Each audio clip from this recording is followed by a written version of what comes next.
Hey everyone, welcome to today's episode. Today's episode is a little bit different than our usual format. Today is September 11th, 2023, 22 years since the towers fell and life changed as we know it.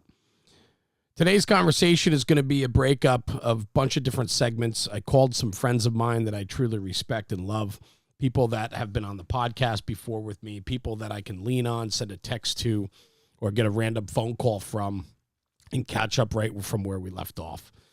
That's what this job's all about. Volunteer career, it's about the relationships, friendships, brotherhood, and sisterhood that we create amongst each other, and that then we can live out in reality. The falsehood of what's happening in the fire service with the overuse of brother, overuse of sister, it's nauseating. And we need to get back to a time where people cared for one another. They put themselves aside and they put the mission and the family in the forefront and our own problems to the back. When we step through the threshold of the firehouse, we need to be there consciously, spiritually, and physically. We can't check our problems and bring them in with us because it distracts us. It takes away from the overall equation of what needs to happen in the firehouse, the sanctum of the kitchen, the apparatus, on the streets, and eventually to the service that we provide for people that expects us to be professional and proficient every single day at our jobs. It's important. And I think we've lost track of that. And so for me, I've always struggled with September 11th. It's not a day that I just get weird and get random on how my position or where I stand. But it's just a day of somber remembrance of those that sacrifice so much. And that day stands out to me because we're so close. I've mentioned it before that where I live, where I work, is in the shadows of New York City. We are across the Hudson River, about 25 minutes from the George Washington Bridge. We're up in elevation. So when I come out of my house, literally a mile and a half down the road, I can see the New York City skyline and it stands out. And on cloudy days, it's hard to see. On bright blue days, on gorgeous days, it stands out, and you notice it every single time. I've never taken that skyline for granted. September 11th, 2001, the day that the towers fell and the day that our country was changed forever, was a gorgeous day, and it's talked about a lot. People talk about what a beautiful day. No humidity, gorgeous bright blue skies, and it was just a comfortable day. And we went about life in such an innocent way from where we are today. We didn't understand terrorism on our own turf for the most part. The World Trade Center was hit in 93 with a bombing that was performed in the underbelly of the World Trade Center. We've had domestic terrorism in Oklahoma City and a few other locations throughout our years, but nothing on this scale, size, and magnitude of being attacked by foreign terrorists from our skies with such a large loss of life. And that day changed us forever. It changed me forever. It changed our country. It changed our relationships, how we view the world. And this episode is not to bring this dark and difficult conversation to light. What it is storytelling. With our podcast, it's important for me to tell stories. We interview, the concept of National Fire Radio was to capture the conversations of the senior men, people that have been doing this job for quite a while, who have stories and experience that they need to share. And with that, we can do that in perpetuity. Perpetuity means the stories are here forever. We can document their stories where people can go, listen, and learn. And that's what National Fire Radio really was built on, the pillars of what we are and why we started the podcast almost 6 years ago now. But with that, it's evolved, and we've done a lot of other things. We interview not just senior men now, but we interview people across the board from different organizations, departments, different parts of the country, young and old, and everything in between, because it's when we talk about the job, we make the job better, and I firmly believe that. I end every episode with that line, and so for me, I mean that. It's not just a catchphrase. It's literally what I believe, that we need to keep the job in the conversation. We need to keep the conversation flowing so it stays current. And I think that parallels exactly with what this episode is all about today. Today, I have 10 friends, like I mentioned before, that have been on the podcast that are important to me, and I didn't know their stories. They're from all over the country. They're chiefs to probies to people in between. They have their story. Everybody has their story. September 11th of 2001 was one of those memorable days that people don't forget where they were in life, how they heard the news, where they were, what they needed to do, how they acted, how they responded, and then obviously the memories of the days, weeks, and months and years after. So today's episode is just that. It's some storytelling. It's me dialing up some friends and talking about September 11th and where they were that day. Each segment's about 10 to 20, 25 minutes. So I ask that you sit back and just listen if it's of interest to you, because storytelling is important. You'll hear a lot of emotion come through on these conversations. This was not easy for me to do, to be honest. A lot of times I'm the one in the forefront talking, steering the interview, and this time I'm sitting back a lot and letting people talk. I've gotten text messages since I've recorded these segments from some of these guests that said that they've never really put much thought to it or had to speak about it the way they did with me. And it made them rethink about their answers or how they carried on the conversation with me. And that just tells me that this is still very fresh for so many people. 22 years later, the wound is still wide open. This is a day that will go down in the history of the American Fire Service as the darkest day. We've lost so many that day. The Valiant, FDNY, the NYPD, the Port Authority Police. The list goes on and on of those that sacrificed that day, that did their jobs. They woke up that morning going to the job they loved, providing protection for the people they care for in a city that never sleeps. And they, at the end of the day, did not come home because they did their job and they would do it again. Not an easy conversation, a very difficult day, obviously difficult for the families and those that are involved, our brothers and sisters that were a part of it, all of it. It's a challenging and tough conversation, but there's a few things I want to talk about real quick before I turn it over to my guests. That day brought us together as a nation, as one people, as a sense of community came over us. Crime stopped. Racism stopped. It all stopped. Color didn't matter. Religion didn't matter. Ethnicity didn't matter. The guy that you were angry at the firehouse, you're angry with him, it stopped. The fighting with your spouse stopped. The argument with your children stopped. And in many cases, things got better. It brought us together. We need to focus on that. We need to focus on the good. And the good is this. When tragedy strikes, it's what comes from it and what we do with that is where we can judge how this all went down. We need to do better. We need to take better care of one another. We need to be one. We need to love this nation. We need to educate our youth about September 11th. We need them to know and to carry on the conversations because, like I said before, when the conversations continue, that is how we keep the memory and legacy of those that sacrificed so much that day alive. The spirit of the spirit of America, powerful when it's allowed to be on full display like it was after September 11th. A community, a nation that came together as one to fight a common evil that threatens our democracy and our very own liberty here on our own grounds. So without grandstanding or keep going and building up this conversation, give this episode some thought and consideration and think about where you were that day. You know, if you were a young kid in elementary school, you still have a story. You might have a memory about it. If you were there that day, you were witness to it, and you listened to this podcast, thank you for everything you've done. Thank you to everybody that gives time to this podcast to keep the conversations alive and to keep the conversation moving forward. I think that's the most important thing. And so when we talk about this job, we take it back to the firehouse and talk about it because it makes this job better. I challenge you all, after listening to this episode on September 11th, 2023, take a minute, think about the time and place you were at in life at that moment, and then share your story. Or go out and at least educate somebody sitting next to you about September 11th, or go educate yourself. If you're not aware, if you don't know the numbers, 2,977 murdered that day. 343 FDNY firefighters, including one brother from the fire patrol. The NYPD, 23 officers lost that day. The Port Authority Police Department, 37 officers lost that day. These are people that went to work to do their job, and they did their job. They did it well. They saved thousands of people, and they perished in their efforts. Talk about them. Go out, learn their names, learn their stories. Those 9/11 stair climbs are powerful. And this just dawned on me as I'm talking. This isn't in my notes, but this just dawned on me.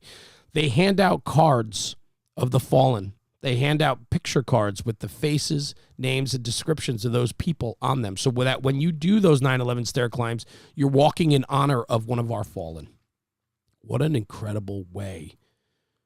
What an incredible way to keep the conversation going and talking about the legacy of that individual that you're walking for. We need more of that. We need you to go out and talk. So, like I said, listen to this episode. Think about where you were that day. Educate yourself on the information and truths that came from that day. Shy away from the politicism of all this, the commerce of all this, the things that cheapen what occurred that day. Get away from that and go talk about the job. Talk about those that sacrificed so much, the innocent people that were killed that day. Talk about the day.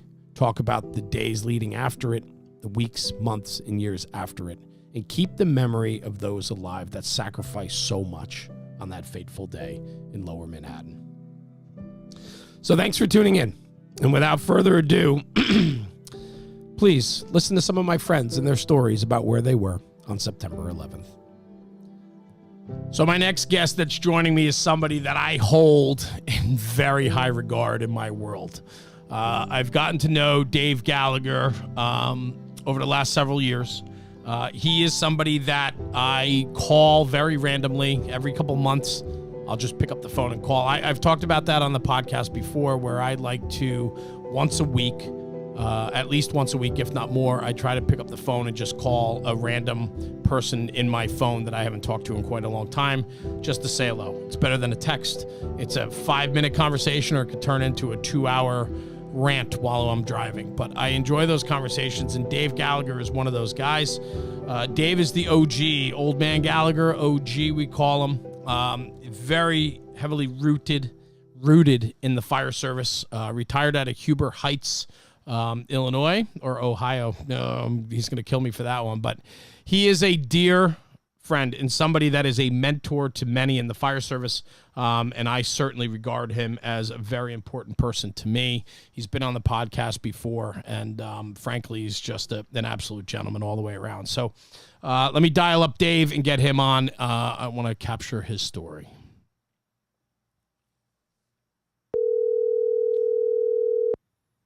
Hey, brother. Mr. Gallagher, how are you, sir? I'm well. How are you? I'm good. You know, I had an incredible conversation with a mutual friend who was doing something, and it made me think. And I thought, you know, for September 11th, I was conflicted. I didn't know what I wanted to do on the podcast that day. I usually on social media that day, I post images of brothers that I respect, people that I know were lost that day that were important to me. And I think that day is truly about, you know, of course it's never forgetting, and we could talk about that, but it's also the memory and legacy of those that came before us. And I know, I thought the way I could maybe do that is to learn some stories of other people. As you know, with the podcast, I love to tell stories. I love to hear stories, and share stories on our network with people that are trusting and believing in what we do. And so you certainly were, and so random that when I called you the other day randomly, I didn't even know I was doing this yet. Or I would have said something to you. It was just a random phone call to say hello and to say hi, because I like doing that. And you're one of those guys that I certainly enjoy talking with. But I appreciate you taking a few minutes of your day. I know you're very busy, and so I was just curious. Your day, September 11th, 2001, 22 years ago. I know how rooted you are in the fire service. You have a very wide reach and grasp. You call many dear friends, and I know you lost many friends that day. I'm just curious what your day back on September 11th of 2001, what that looked like for you. Well, the interesting part is I had just taken my mom in for some surgery, some light surgery at Kettering Memorial Hospital south of Dayton, because I was still there at the time. And I went in with her to sit with her before her surgery at 8:45. And I came out to a waiting room, TV and everything, and people were just standing there. And I'm like, something's not right. Yeah. And I looked, and the whole world had changed. You know, the smoke's pouring out of the tower. We saw the second plane hit. We saw the flashing to the Pentagon. We saw the reports coming out of Shanksville and all that. And the whole world had changed. We were just standing there gawking, and couldn't believe what we were seeing. Yeah. And especially when the second plane hit, and then it was like, oh wow. So I couldn't do anything. I was going to be taking my mom home, so I had to wait a little bit. The phone, our quote unquote network started ringing, call this, do that. The interesting part was when the first tower went down, the first thing that shot through my head, I was standing there and I said, well, I wonder who I know just got killed. Yeah. Because as I've told you before, we were ensconced, mid-90s is when my world opened up to the members of the FDNY and the friendships, that last to this day. And all I could think about was and a lot of the people back in the day for both conferences, fire engineering and firehouse, FDIC and firehouse, a lot of the FDNY people were SOC. Yes. There were certainly, truckies and engine people and all that, but you're going, whoa. And it was just, I don't know, it was almost surreal, but I knew, obviously, we all knew there was going to be a loss. It was just a matter of who it was going to be. So we, the phone didn't quit ringing. And I had been on Ohio Task Force 1. I was a rescue squad officer. And I was supposed to be on the rotation for deployment. But I had gotten hurt pretty good at a fire a week before and got pulled off the rotation. So, I didn't go. Yeah. One of my best and dearest friends, who was a team manager, and the other guys I knew when we put the program together, they went. But yeah, so that's kind of the way the day started there. Wait, so how?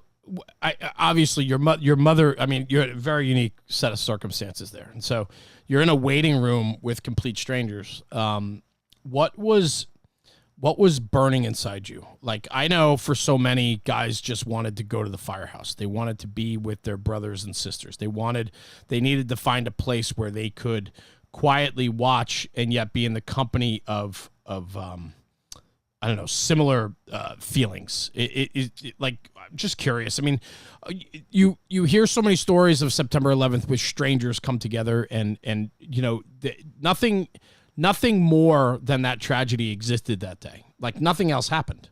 And, Right. People saw through color. They saw through religion. They saw through, all of it. Like, it was just, we were Americans and we were struggling with not having answers and something that we've never seen like that before. Incredibly powerful, Chief. Oh, absolutely. I think, one, we wanted answers. I remember standing there with all these people in this waiting room watching. Yeah. And the screen was splitting and this, that, and the other. And somebody went, whoa, what's that? And it blurted out of my mouth. I said, that's the Pentagon. And they went, what? I said, take a look. That's the Pentagon. And rank and file civilians, they weren't sure what they were looking at. Right. But then that, at that time, they all started going down their particular paths of emotion and doubt. And all I could think of was who, what, when, where, and how. I had a daughter. She was in the Air Force. She was in the intelligence family Right. of the Air Force. So it was like, all right, how's she going to play into this? What's going to happen here? What's next? And you're right. I would have loved nothing better than to just get to the station, Sure. just to be and see. Because I think the other thing we all suspected at the time was locally what's going to happen next. Mm-hmm. Is this isolated to 3 places? Is something else going to happen? We were right next to Wright-Patterson Air Force Base. We mutual aided with them, a lot. So we're like, okay, where's this going? What's going on? And it was the big question mark, the big, the book with blank pages thing. We had the first paragraph, but after that, who's writing what? So yeah, that was a lot of it. And like I said, just trying to figure out who. Yeah. Well, and that for you, I mean, your Rolodex is quite vast, Dave. Well, there were, like I said, the conferences, being involved in the conferences, right, and working side by side, learning these people, getting to be friends, having a beer with them, making friends. The one of the fellows that perished, Champ had introduced me to him, and Dana Hannon. Yeah, and Dana. Aaron Heller had asked, I had a little training company back then with Bob Swick and some of the guys. And Aaron Heller had asked me to pack up and come to Jersey, to New Egypt, to help them do a truck company operations class. So I said, that's awesome. I'm bringing Swick, and I'm going to get, Mike Champo, Greg Einsfeld from Rescue 3, and Dana Hannon. Because I taught with these guys. Yeah. Greg and I taught together right. at FDIC exclusively, FDIC Indy and FDIC West in our little teaching group, along with Greg Falkenthal and some other guys. And Greg Einsfeld and I had become good friends. Our demographics were kind of the same, family, et cetera. I'm wondering, geez, is he there, type of thing. And I had worked around and you sit down and you have pizza and you have some beers. Andy Fredericks became friends with him and Billy McGinn. And I had met Chief Downey at all these things. So, and that was Chris Blackwell from Rescue 3 as well. So I'd had a chance to hang around these people. It was ironic that we were, I think, FDIC West in Sacramento earlier that year, and I was scooting down the hall and I saw Andy and John Cirillo, and Andy tossed me a hat. He goes, "Hey, you want one of these?" I'm like, "Oh, thanks." Squad 18. Yeah.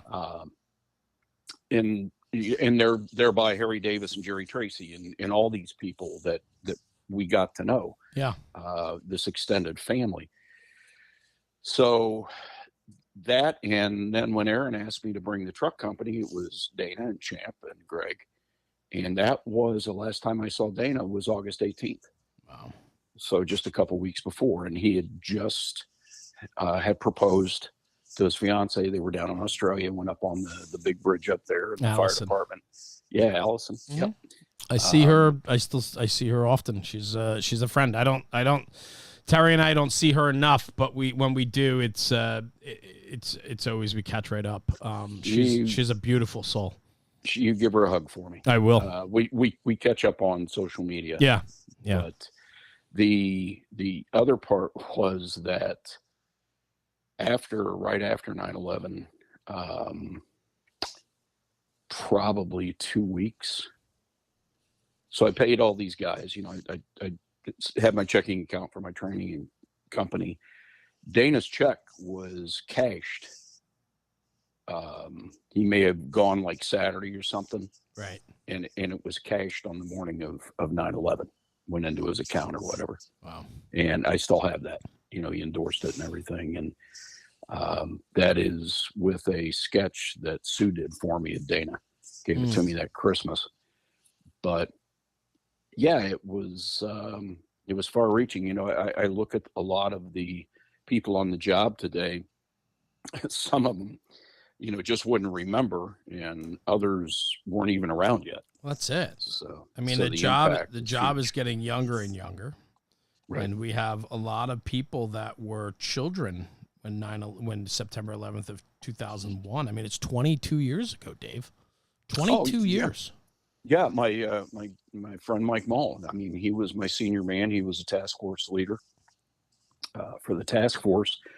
He was on the job with me. He was my senior man, and his son was born like the week, 3 days before, 4 days, something like that. John Michael was born, and he's like, could just watch my family. So we obviously, did that when they shoved off. So yeah, let me ask you. I know how connected you were, just through being at, involved with all the conferences at the time. The fire service back then, it should be said, was very different than it is today in regards to conferences and opportunities. You really only had FDIC. You had FDIC West, which was a scaled down version of FDIC, typically in Right. California on the West Coast. And then you had Firehouse Expo, which was in Baltimore, and I think it bounced around to one or two other places. But and went to San Diego. But you didn't have a lot of regional conferences that you have today. And so the opportunity to network was really at these big shows. And so your network, it brought a lot of people into the big shows, and that's where your network certainly grew, Dave, right? So I want to ask you, the weeks and months following, I mean, it was recovery was the mission up front, and soon that waned to, man, there's no survivors. We have nothing here. And then it went to, can we find anything? Something to memorialize these people. There's so many families, FDNY, NYPD, New York City EMS, and then obviously the public also, thousands of people. Yes. And a lot of people didn't have anything to take away from that, to bury. And so we were burying empty coffins. Yeah, you're not wrong. So Swick and I, and families at the time, we made a road trip. We went up when the first person that I had heard about, and I want to say, I think it was Champ, who just did a Herculean job keeping us informed. Yeah. He was like the network. He was the pipeline. He just, he did amazing work as far as letting us know. The first person that I personally knew, Andy Fredericks, when he was discovered, and then there was going to be a funeral, and we were learning how strapped they were trying to get these done. Yeah. And Swick and I and our families, we road tripped to Suffolk, or Suffern. Yep. There. Suffern, New York, Rockland County. Yeah. Yep. And I want to say, arguably, and somebody could say, no, that's not true. But to the best of my knowledge, at the time, we got there in the afternoon, like right after lunch. And Mark Wesseldine, who had worked with Andy for years doing engine work and all that, he's coming out of the viewing room and coming out into the foyer, and he looked up, and what do you say? Right. And he's like, who's here? And I said, well, Swick and me are here. And he goes, could you guys do a casket watch? I think we were the first non-FDNY, first people outside of that, and even Rockland, like out-of-staters, I guess, so to speak, to do a casket watch. Right. I got my Class A's on, everything else, and I'm like, oh, crap. No gloves? I forgot my gloves. Always. Always. Always. Always. Always. Yep. I never have since. I actually carry 2 extra pair if I can. I don't have the same thing. But I get this tap on the shoulder. I turn around, and it's the chaplain from the West Point Fire Department. He hands me a pair of gloves. I have them to this day. And he goes, "Here, we're getting deployed anyway. I'm not going to need these." Wow. And yeah.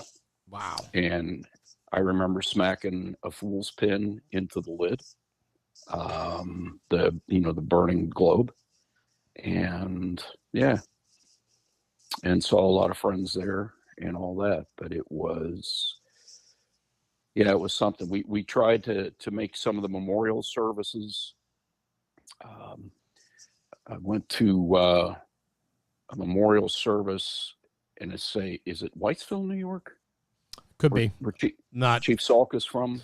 Oh, I think so. I do believe. Yeah, I'm not overly familiar, but I think that's correct. Yeah, the memorials there and all that, and there were guys from Squad 41. Of course, Stevie Gillespie's a great friend. Sure. Close friend. Mm-hmm. So we were trying to do as much as we could to show solidarity and presence, of course, at different things, and then with Dana's family and all that. So we stayed for a little while, stayed for a couple of days, trying to do what we could where we could, and then had to get back to work. But boy, I'll tell you, every time you were on the edge, every time the phone rang. Yeah. Who is it? And it was Champ who called me the following St. Patrick's Day. We were at the Dublin pub in Dayton doing our usual, and it was somber. I mean, it was still there, obviously. I see it's him calling. I go over, and he said, "Timmy Collette found Dana." Okay. And found barcodes and things like that. Right. So from his gear. But yeah, it permeated for a long time. I was just talking the other day with somebody. We went up to, it was 02 for the 1 year, and it rained like crazy, and you saw the French guys in their shiny helmets and all that. Yeah. For the big memorial service in the parade at the Garden. And it was it was just it was amazing to see the turnout at that, later. All these years later, Dave, it still hits hard, I want to ask you, every year as this day comes around, is there something that you do that's just important to you, whether it's just a quiet moment of reflection, or do you watch any of the reading of the names? Is there anything that you do, or call someone that Yes, please. I have a list, and I call them the day before. You do, because I know that they're going to be busy. Sure. The next day, I call them. I do my best to call them on the 10th. Leave a message if I have to, just to touch base. But I have a list, and I usually get a TV on someplace to listen to the reading of the names. And some people are going to call me a whacker, and that's fine. The days up to it, even right now, 3-4 days up and a couple of days after, I do my best to, if I'm going out, to put a memorial shirt on. Yeah. From, whether it's from Dana or Squad 41 or Rescue 3 or whomever, and it was from people that I had an association with, but some sort of memorial shirt. Today, John Lewis from Passaic had gotten me this really cool green one, but it's a memorial tribute. And the reason I wear those, and I'm not trying to strike up any conversations, I just want people to look and go, "Oh wow, September 11th's coming." Yeah. Just, hey, it happened. It's real. The ramifications are still around today. Just so they maybe go back and think about, take a second. Last night I had a shirt on, and we were at our little street vendor show in the next town over, where Sue sells her artwork. And a guy stopped by, and he says, "You on the job?" And I said, "No." I said, "I'm retired out of Ohio." I said, "Good friends, etc." He's a retired cop out of Teaneck. Wow. You know, Okay. so we talked about today. Yeah. So Yeah. but Powerful, now Dave. that's what we do. And You said something that resonates with me before, that the average person didn't. I forget what your exact words were, but I made a note of it, and just the average citizen has a hard time processing it. Like we do, of course, but for somebody that doesn't even understand what they're watching, right? Oh, that's right. You were talking about being in the hospital and with the people, and you said the civilians there didn't know what they were watching. And go ahead. Right. And they were so detached from it. Yeah, right. That's happening in New York. And I said, I could probably give you 20 names right now of people that are there if they're on duty today. Yeah. Yeah. So, and it's just different, but that's what we do. We know that. And, you know, whether it's that, or, you know, the Worcester fire, or the Charleston fire, or the Back Bay fire in Boston, or, you know, whatever.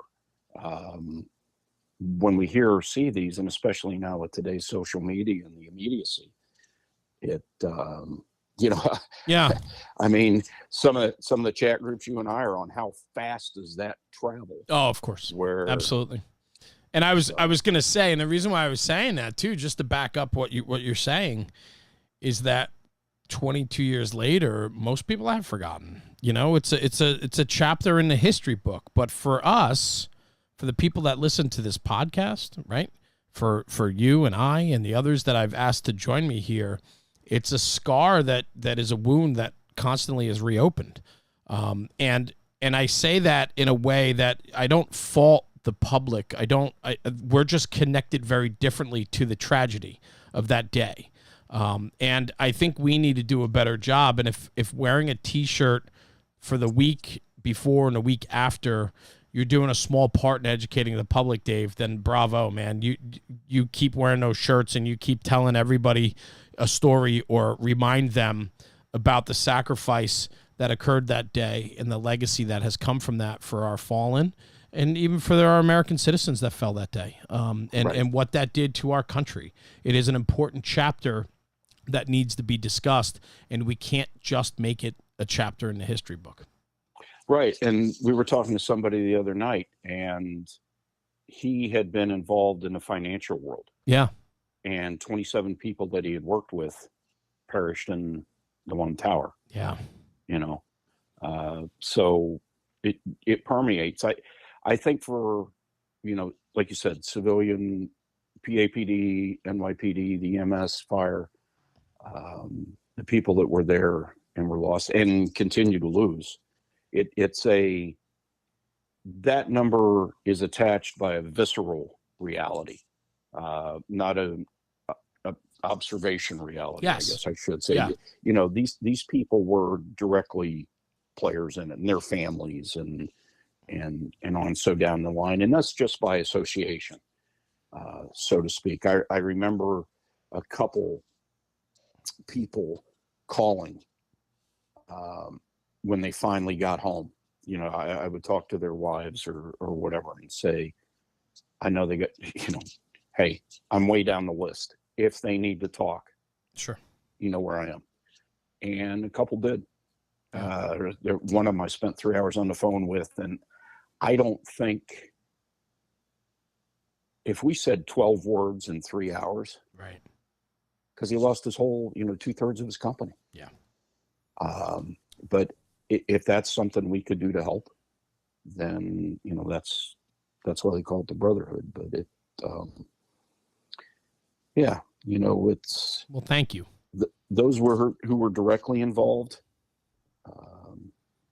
you know, God bless them, and we can only be a support network for that. But whatever it takes. But I think the first step and the main mission that we have is just talking about it and keeping it current, and remembering those that did so much for so many others, and so on. And it's just it's certainly something that's important to me, and I really felt that, you know, this project for my podcast on, you know, Monday the 11th of this year, this is one that hearing some stories of people that I truly admire, trust, consider mentors of mine, I appreciate you just taking a few minutes today and just telling me about your story. Thanks, Dave. Oh, yeah, my honor and pleasure, and may God bless and keep them. And hopefully we don't have to go through anything like that ever again. Well said. Well said. Dave Gallagher, thank you very much for sharing a little bit of your story with me today. Like I said, we caught up the other day on the phone, and that was beautiful. I appreciate that very much, by the way. I've done it. I do it not all the time, but it's important to me to catch up with people that I really respect and I consider are very important to me. If I could see you more or talk to you more, I would. But, it's nice that when we do pick up the conversation, it's right where we left off. And it's me hounding you about writing a memoir. So I'm just putting it on record. So now you really can't back down. Yeah. But anyway, Dave. I'm going to get asked. Yeah. Dave, thank you. I look forward to seeing you soon. And take care of yourself. And thank you for sharing a little bit of your story today. Appreciate you. You too, brother. Be cool. safe and well. Take care. Thank you for the honor. You got it. Thanks, care. Dave. Take care. Bye-bye. Bye. All right, guys. So I got Jay Urban on the line. Jay, I prepped you before I called, and I'm really interested in knowing where you were on September 11th of 2001. All right. Yeah, so I was working in Warwick. Let's see, about 4 or 5 years on the job. I think I was on Engine 1. And I worked the 10th night tour and had to work the 11th. So it was the day in between my 2 nights when you work 2 days, 2 nights, 4 days off. So I worked my first night. We got crushed. Typical night on the engine. I remember being home on the couch, sound asleep. And my fiance at the time called me, said something's going on, turned the television on. I turned it on and saw what was going on. And rather than stay home and watch it by myself, we usually met a bunch of guys like every day on a day off at the coffee shop down the street. So I filtered in, maybe 3 or 4 guys filtered in after that, and we spent pretty much the whole day until we had to go back to work, just huddled around a very small television on the wall when we could have all been home, watching it at the comforts of our homes. So we just kind of watched it all unfold, and then went into work that night. And not really knowing what was going on. Everybody had the expectation like they were going to help.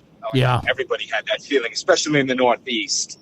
And I remember going upstairs at headquarters to see Mike Bull Walsh, the deputy chief. And I walked in and he immediately said, "We're not going anywhere." And I turned around and walked out. Yeah. I mean, that was pretty much laying it down. But, I mean, on a personal, I was getting married 3 days later. Oh, wow. 14. I know so many people that had weddings around that time, and some were canceled, some were postponed.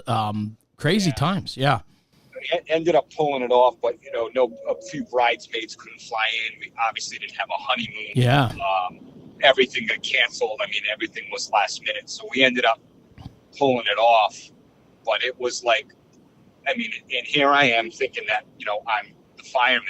And I'm like, well, they're going to need me down there. So we can't have this wedding. I have to go. Yeah. It's further from the truth. But that's what, the mindset you're in, like anybody else was, thinking. And I guess the biggest memory I have of it after is a couple of days later. We're all going through it as a crew and everybody's doing their thing. And we went out to fill the boot, to start collecting for the families. Sure. And we were out there in rush hour the next day in traffic, or 2 days later. And we shut down the city, and to the point where the cops had to tell us to stop because we backed traffic up. So people were just crying and donating, and we're just talking to the public and just doing our part. I mean, that was all we could do. We're a suburban fire department 3 states away. We did as best we could, and you're all trying to hear about the stories of people you might have known and people you come in contact with, people you took classes from. And that was essentially what it was about. Yeah, the humanity that day and the days that followed, there was this sense of country pride and come together, and all the nonsense literally stopped within our country for the weeks after. And then, of course, like anything, we slowly get back to the norm. I wanted to circle back real quick because I found this really interesting because I have a similar story in some ways of when it happened. We all went to where we needed to be, and that was for us the firehouse, but you went to the coffee shop. And what was it? Why? Like, what drew you there? What did you need from that? you know what I think I needed, because that was our place that we went all the time. Yeah. We went there on our mornings after work, and everybody that worked on the same shift would just go there after work. And, you know, we were young. We didn't really have families then, so it was kind of our thing to go and kind of chill. It was the neighborhood place where I lived, and there were retired guys there. There were people, you know, from, you know, other city agencies that hung out there as well. It was our spot. Right. So, I mean, I instinctively went there. I mean, I could have gone to my parents' house and been with my dad. I could have gone this, but I don't know. That's the place where we chose, and it was great to just sit there in silence with people you knew and trusted. That's it, man. We did the same at the firehouse. I mean, we can see the New York City skyline where I am. That's true. And not only that, but our department's radio, our response channel has actually been FDNY citywide, but on a PL, on a private line. And so when you take the PL off, we can listen. And we were listening to the audio in real time while watching it on television, and you could hear a pin drop in that firehouse. But like you said, and you just nailed it, man, it was a place we needed to be. Not a word was really said between any of us, yet there was this need to be there within one another's company, and that is what we all needed. Yeah, absolutely correct. And that's just, you know, the way it was. And we just did that for years. That's the thing that we do, when you just go to rely on the people that you work with, because you're your second family. And when your, you know, nuclear family at home isn't around, or at work or elsewhere, I mean, it's your default, all right? The fire service is a default. Yeah. You go there when you feel most comfortable at times. Yeah. Well, Jay, thank you. Thanks for sharing that with me. And this is a little project that I wanted to do. People that I love, respect, and appreciate. I want to just hear a little bit about their story on that day, because for me that day is such a standout. Being a part of it, witnessing it, and all of that. So this is my way. On the 11th, we're going to put out a podcast of a mashup of just stories from people that I love talking to. So, brother, thank you for taking my call, and I appreciate you, man. Be safe, and I'll be thinking of you, okay? Anytime, brother. As always, thank you. Thanks, Jay. Be good. Bye. Okay, so my next guest on the September 11th podcast, Jeremy Hurst. This is a brother who's retired out of Louisiana, enjoying the good life. Excuse me. He does some editing for us. He does a lot of work for me on the National Fire Radio, and super talented guy who I always enjoy talking to. He's always got this upbeat way about him. And, part of the storytelling here for this podcast is to talk to people from around the country. We've talking to people from California, Texas, Louisiana obviously is not in line with where any of this went down, but I'm curious about their response and their take on that fateful day. And so we're going to give Jeremy a call right now and see if we can get him on the phone, and we're going to get him going here to see what his story is all about. So bear with me 1 second. Jeremy Dodge. My brother, how are you? What's up, man?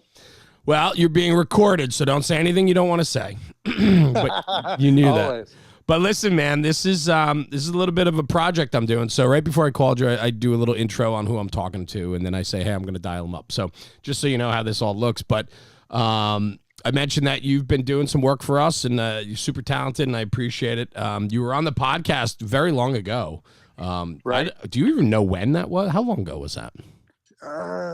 Probably a year, maybe a year and 6. Yeah, I bet you it's close to 2 years. I bet, but yeah, maybe so. That's pretty wild, man. But I remember we had a great conversation, and since then, you rock some great video skills, editing skills, and so you've done some projects for us and working on some more projects and so on. So I truly value you and what you do for us. And I was curious, I'm talking to guys all over the country, people that I value, and I'm curious about where they were on September 11th of 2001, what part of life they were in, how they heard about it, what their feelings were, their reactions. And it's run the gamut of people that have been on the pile to people that, saw it on TV or they were in college class at the time. So I'm just curious, man, you willing to share a little bit of your story with me? Yeah, man, absolutely. Please. I kind of remember it like it was yesterday. Yeah. It was so vivid. And I had just gotten off of a 24-hour shift And at the time, I lived probably an hour and a half from where my firehouse was. So I was just about home, and my part-time called me and asked me, said somebody was calling in sick. Said, sure, let me go home, shower, change. I'll be back on my way. And I guess it was around 8 o'clock Central Time that I walked through the door of the firehouse. And this firehouse, it's pretty large. They had one at the time, and everybody was inside, glued to the television. And I said, what's going on? And they said, well, they have a fire in the World Trade Center, and FDNY's like just arriving on scene. And that was pretty shocking to hear. And just as I walked up, the second plane flew into the tower. And I mean, my heart sank. Everybody in the room gasped. And we didn't know what was going on, but we knew how serious it was. And I'll never forget that one of the battalion chiefs that was next to us started commenting on things that they were possibly dealing with. And I mean, he was on the money. And then we began to see, more and more units arriving, the same TV broadcast as everybody else. And us thinking, this FDNY, they got this, Yeah. That's what they've always done. That's what they do. And we saw the first tower go down, and that was just, it ripped everybody's hearts out right there. I mean, it was so, I don't even, still to this day, I don't have a word to describe that, we all saw the same thing. Yeah. And I still don't have the words to describe what we were watching at the time. I didn't get it. Horrible. I didn't get it.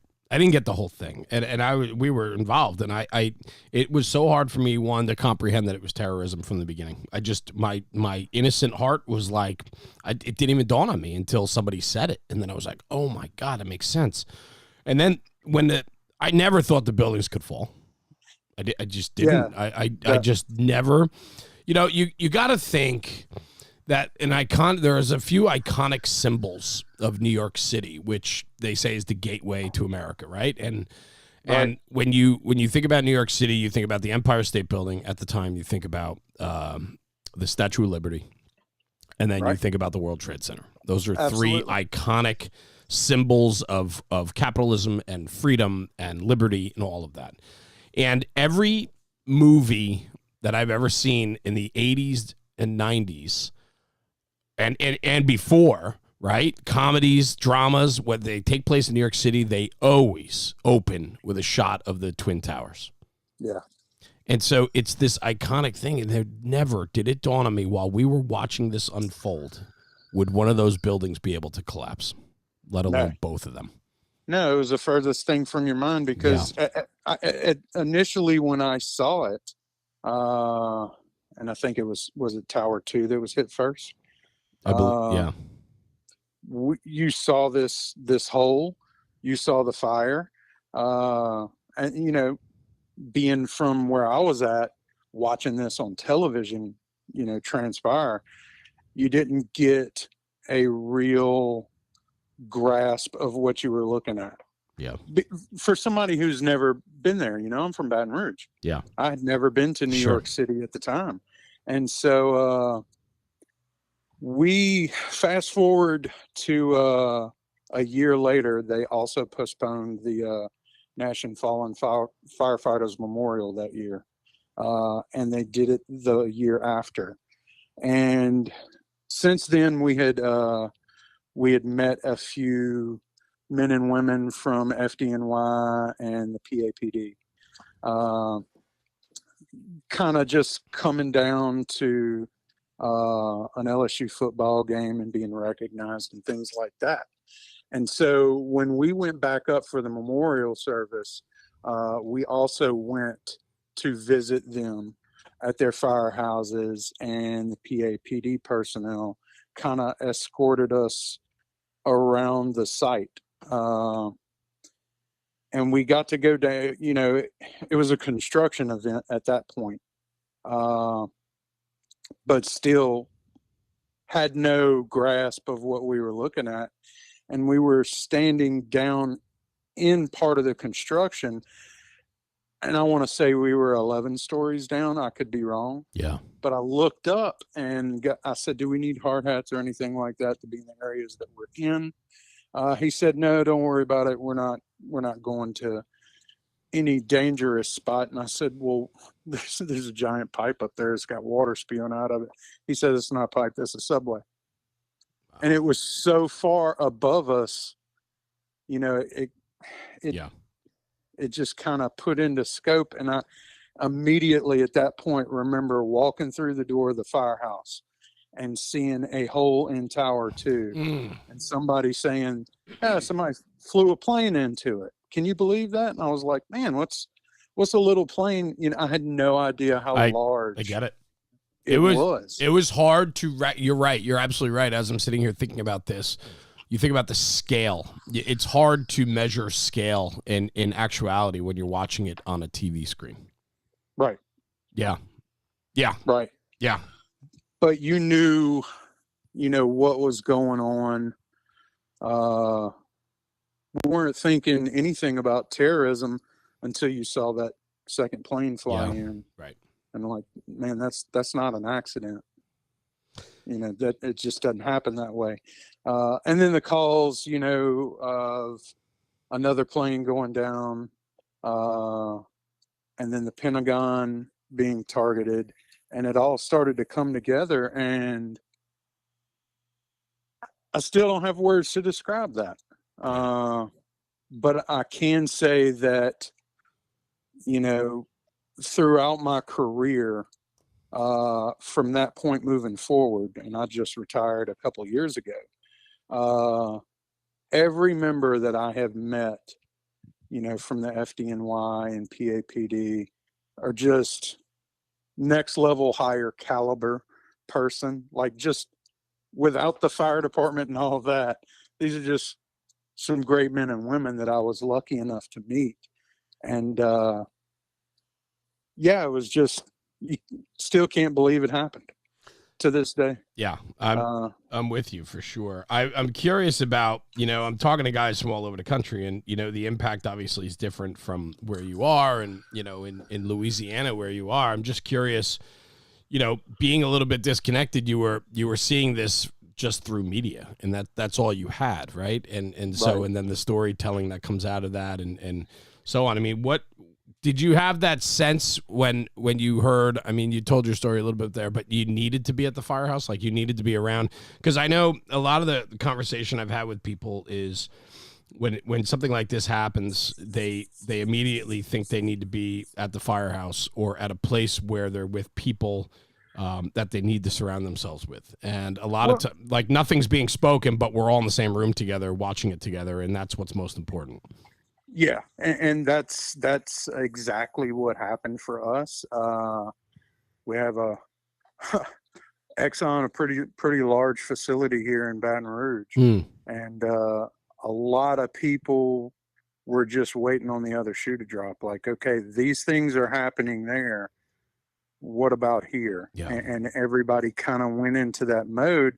And I remember getting a call from my battalion chief at the time, and he said, hey, just to let you know, we're not calling everybody back, but get your stuff together. And I told him where I was at, and I was like, look, man, I'm on duty today. Somebody called in sick. They still got to cover. It's actually in my current hometown where I was working part-time. And I said, they still need coverage for today. And he said, well, if you want to just come up here, that's fine. If we do call people back, I'm going to need you back. Your company officer on the engine. And they're talking about staging things just in case Exxon goes on alert. And I was like, this could happen here. Yeah. It certainly changed the game. Nobody had any inklings of what terrorism could look like this. Right? Right. I mean, we didn't, I mean, I didn't know that, that would even be, something that was thought of. And, and then it opened up the door to every potential target, and everybody felt that they have targets in their own community. So everybody was heightened. Everybody. Right. Right. And they did, what wasn't a target at that point. Right. That was the feeling that came over everybody. That's right. That's right. If this can happen there, it can happen in your backyard. Yeah. I mean, like you said, that's the gateway to America. Yeah. And it's happening. Yeah. So it definitely left some real bitter feelings. I didn't know the scope of what I was viewing. But then, afterwards, when you saw all the missing, and that was still, man, it's to this day, I don't have the words to describe it. And I don't think anybody other than people that were there, could actually accurately describe what was going down. Yeah. I just know the feelings that I was feeling, and I felt it an honor to be able to participate in the Fallen Firefighters Memorial that year. Yeah. And this was 2 years past, and there were so many honor guards and firefighters and families there. I had never heard silence like I had, and I haven't heard it since, when the motor coaches of the family members of the 343 drove past. Now, this is, to set the stage, this is one of the only civilian, I guess you would call it a parade, down Pennsylvania Avenue. And we're all lined up as far as you can see. And the busloads of family members drove in, and they had a picture in the window of, well, some of them did, of the loved one that was lost, and never experienced anything like that before or since. That just really touched everybody that was there, and I'm talking thousands of men and women there to pay honor to him, And when we saw that, it was just made it a lot more real. Yeah. You're not participating in an event. This means something to somebody. So, yeah. A lot there, brother. A lot there. And thank you for Yeah, sharing still get that. choked up talking about Yeah, it. well, listen, I mean, it's incredibly emotional, even 22 years later. How could it not be, right? And, what I find really not fascinating, but very interesting is even, I used the word disconnected before, and I regret saying that word. I said you were disconnected because you weren't in the immediate area where these things happened, whether at the Pentagon but it's not disconnected. You were very much connected. It was more of just, you're not local to it. And for me, though, here's the thing. It's like hearing your story now and the emotion that comes up in it. You didn't know, you were pretty removed from it, and yet it touched you and those around you. And it didn't matter. Borders didn't matter. It didn't matter where you're from. It's the humanity of it, and it's the job of it. And, for you to be a part of what you've done to recognize and to memorialize those and let their stories and legacy live on is huge. And it affects you to this day. And it's incredible. Absolutely. And I still haven't, during that, that time of year, every year, I have 2 young daughters, one 13 and one 9, and I still haven't explained that to them, because it's just so heavy. They know what happened. They know what went on. And I haven't explained it to them from my perspective and from the perspective of the men and women that I was fortunate enough to meet that were there. Yeah. And I don't think they're ready for that gravity. I get it. I absolutely get it. I think it's important, though, that they are aware, to what level, Absolutely. but, we need to educate our young. We need to make sure that this doesn't get lost and we don't lose the meaning of what happened that day, how the world changed that day, the sacrifices that the firefighters and other first responders made that day, along with our innocent civilians that were, just I don't know, by chance happened to be in the wrong place at the wrong time. And I don't like saying it that way. It's just lack for better words. But, this was just something that randomly occurred and everybody was innocent. They were murdered. And we need to make sure that we don't lose sight of that. We need to make sure that we don't lose sight of the importance of such an event, and that the memories of those don't get lost. And, we have a duty. Absolutely. We have a duty for that, for sure.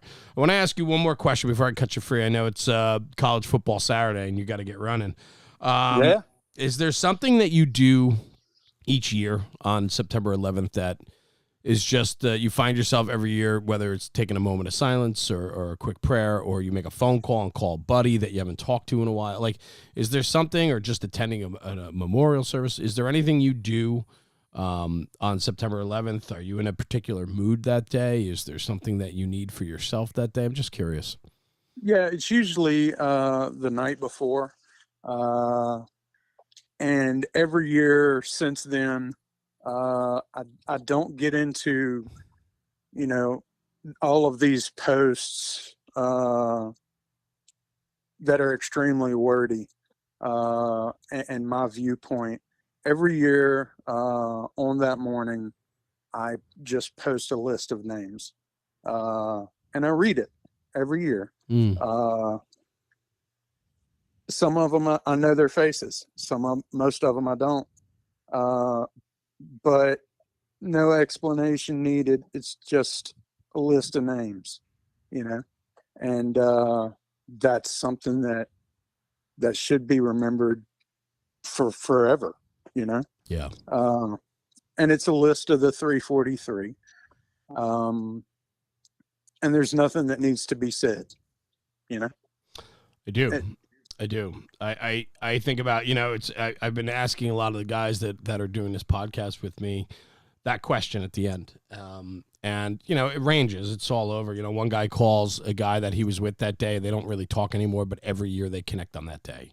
Or another guy, remembers the meal they ate and that's something that's memorable to him and they replicate that, or whatever it is. Everybody's got their thing. I think the thing is, whatever it is, don't let that fade away. I think absolutely not. It's everybody has their way of dealing with it, in dealing with the impact of it. And it's those moments that, make it real and keep it real for us. And so that the next year we do the same thing again, and that we make sure that we're doing our part to never forget. And Dave Gallagher, who I really, he's really a mentor to me. I highly, highly respect him in so many ways. He said something really interesting to me, and I want to share this because you're going to be one of the last installments on this episode. And so I want to reiterate this.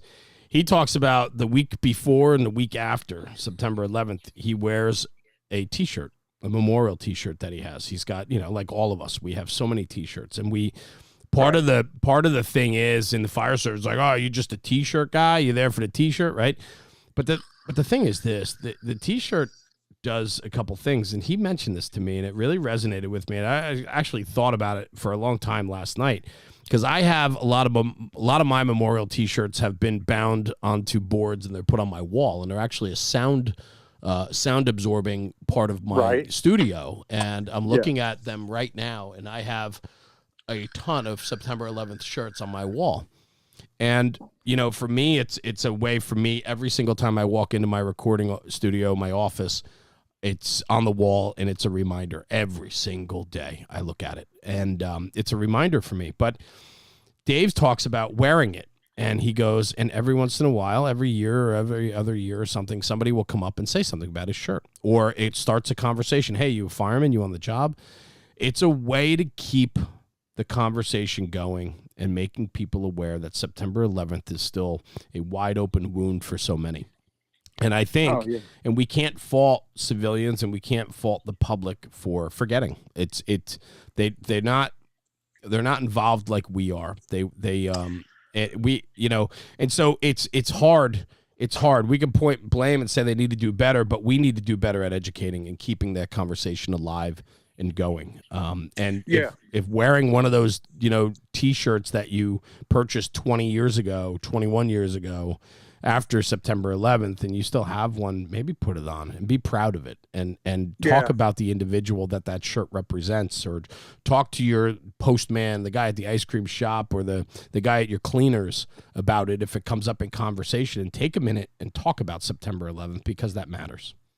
Absolutely. That was the purpose of just posting the roster of that day is, it's not a generalized thing. These people have names. Yes. They had families. Yes. They were sons, daughters, mothers, fathers, and that matters. That the compassion element to our job.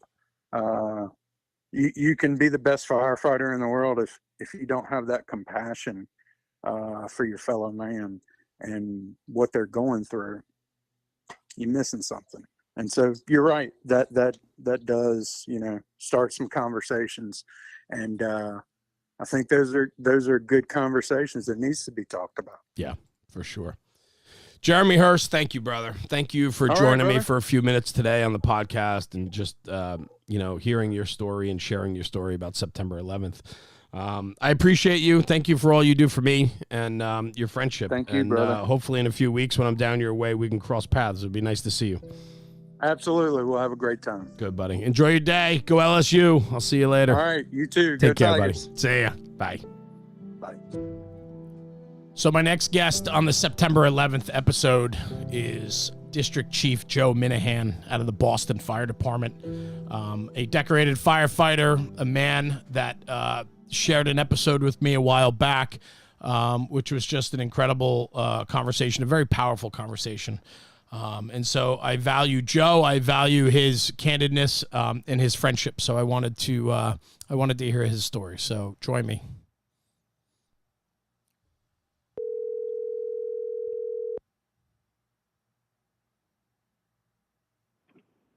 Hello. Chief Jeremy. Hey, Jeremy. How's it going? I'm fantastic. How are you? I cannot complain. It's You're the summer vacation and spending time with the kids. It doesn't get any better than that. That's good. Enjoy them. Squeeze them tight, because it goes quick. My kids are 15 and 16 are my two youngest now, so it goes very fast. So enjoy it. 14, 12, 10, and 7. I love it. Those are all close ages too. Yeah, it's pretty all right. Yeah, I love that. Very cool. Well, Chief, thank you for joining me real quick. What I'm trying to do, I'll explain a little bit. I'm trying to grab, what I'm doing is grabbing some people that I really appreciate, admire, and consider them, special to me. And you're certainly one of those people that the time that we got to share together on the podcast was memorable to me. And so I for September 11th, I'm just trying to capture some stories, 10, 15, 20 minutes of just, people's stories about where they were that day, how it impacted you, some memories and thoughts that you have. So I appreciate you taking a few minutes. I'd love to ask, what's your story from September 11th of 2001? Yeah. So, I appreciate you having me on. This is, it's great. So September 11th for me, I was actually in the fire academy at the time. And our fire academy is out on a place called Moon Island in Boston Harbor. Yeah. So we have a direct line of sight, to Logan Airport. Okay. So we'll get to that in a minute. But in the mornings, we typically did our whatever mile run. I think this was a 5-mile run that morning. Came back to the classroom, and our drill master at the time, his name was Hugh Duffy, one of the best of all time, just an absolute goat. I mean, you can't beat this guy. Pulled us all into the classroom. Normally we go take our showers, cool down, whatever. He said, get up in the classroom. We're going to watch some TV. And we all thought this was part of his shtick. This was all, okay, what's going on now? Sure. And he said, sit down. A plane just hit the World Trade Center, and it wasn't by accident. And we're like, no, this didn't happen. And then as we're sitting there watching the live feed, the second plane strikes the other tower. And all of us we're trying to figure out what movie this is from and how this, they made it look so real. Yeah. And, we were all bewildered is a nice way of putting it. So I didn't get it. I didn't understand it was terrorism. I was saying that before with Mo Davis. I did not understand that it was terrorism on our turf. I just didn't get it. I thought it was a terrible accident in some way. So sorry, go ahead. No, that's and I think again, this just him being as great as he was, he just all signs sort of pointed to something bad. And one of the things that to this day that still sticks with me is again, knowing my story and knowing what my family had gone through. Yeah. He at the front of the class said, guys, firemen are dying today. And this is still early in the incident. We didn't know anything was going to happen. And he said, firemen are going to die today. If anybody wants to walk out of that classroom, we completely understand. And not a single person got up and left. Everybody was all in, and to this day, they're all still all in. So, having a voice like that, and you could hear the somberness in his usual ball busting, drill master type way. He brought us all crashing down to earth, to put it bluntly. I mean, I can't even imagine. I mean, I'm thinking of so many things, right? So, you suffered tragedy within your own family, within the fire service. And so I have to think that sitting in that classroom that day, I can't even imagine what thoughts were going through your head as he was saying that. But I'm also envisioning the guy next to you that comes from the inner city of Boston that doesn't know anything about the fire service. And this is his indoctrination to it. I mean, he's sitting in the fire academy learning about the fire service as a beginner, and this is what's being told to him. Yeah, and was the beginning. We started August 16th of that year, and this was September 11th. It wasn't even a month in. We all kind of, we tried to make the day continue, but everyone was just sort of at a loss. And at one point, our drill master said, "Okay, guys, it's time to go do X, Y, Z," and everyone was just like, "Wait, what?" And he again very bluntly was like, "Listen, bad stuff happens to good people, but we still need to get up every day and do our jobs. Yeah. And my job is to get you ready to be firemen." And he persevered, and we went through it. And yeah, he was the GOAT. That's strong. What the bond that your class had. I mean, I have to think the time leading through your academy had to be shadowed by everything that was happening. I'm sure Boston sent a tremendous amount of resources to New York City. I'm sure that there was constant talk about it. You're surrounded by it, and you're still living out and getting involved in your own Proby years or Proby weeks and in the academy. I mean, it just had to be consuming. Yeah. So for us, it started, that day, he said, everybody grab the gear that you've just been issued and fitted in last week. Take it home with you because you may be going to work. We don't know how far this is going to extend. And that's when it got really real for a lot of us. Like, oh crap, like we're brand new. And I had the fortune of like spending a couple days in a firehouse here and there throughout my life. And I was kind of at a loss. But now we're being told, okay, guys, you may be going to work tomorrow. The academy may be over, and we may be at war, basically. And that was hard to swallow for me anyway. Yeah. As a non-military guy, I didn't have that background. I remember how confused I was. I was so confused over all of it. And being a witness to it up front and close, from the shoreline of New Jersey as it all transpired. It's amazing how the story of what transpired that day, everybody's got these incredible stories about where they were and where, it's one of those moments in time that nobody will ever forget, right? There's certain moments in time that people just don't forget. And this is certainly one of them. How impactful was it for you? Like, did it make you refocus? I guess I'm trying to ask, like, did it put things in perspective a little bit more for you? Did it pull people together? Did your Proby class come together a little bit tighter? Is there, things like that you can remember? Yeah, I would say we came together more so than, we weren't a huge class by any stretch. We weren't a small class, but to this day I can remember. I talk to guys who don't remember I think that guy was in my class. I'm not sure. Yeah, right. I know everybody that was in my class, and I can tell you where they are today, because we do keep in touch, and we do take interest in each other's lives, because we did live that very personal time. Even though we weren't connected to it, we were all kind of forced to be connected to it. That makes sense. It absolutely makes sense. What do you do now, 22 years later? I mean, this is, you've had an incredible career. You're a district chief now in Boston. Every year when September 11th comes around, it's going to be Monday this year. Anything you do that's memorable for you, something that whether you keep in touch with the guys that you were in the academy with, or do you just take a moment of silence? Is there something that you do that's typical of your, in remembrance or just thoughts about that day? I kind of, I try to make sure my kids know the stuff, the heroism that went on that day. Not so much the bad stuff. I don't want them to know, about the bad people that did bad things to good people, as much as, they'll learn all that eventually. But I want them to remember that people made a difference that day, and that thousands of folks are alive because, 343 brothers gave their lives for that cause. And I make sure that they know that. And, we have those, we have a couple of those, books that have been written afterwards that are designed towards kids. And, I make sure all my kids have read that a few times. They need to be aware that good people exist. I could not agree with you more. I think that is one of the missions that we all are responsible to do.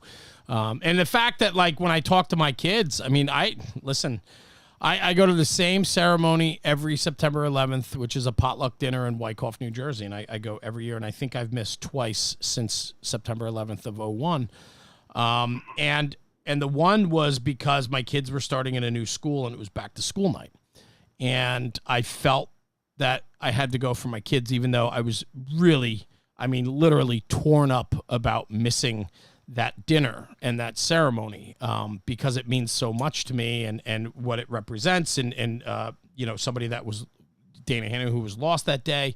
And so I had such connections to this event that I always needed to be there every year. And they had a back to school night for my daughter's new school.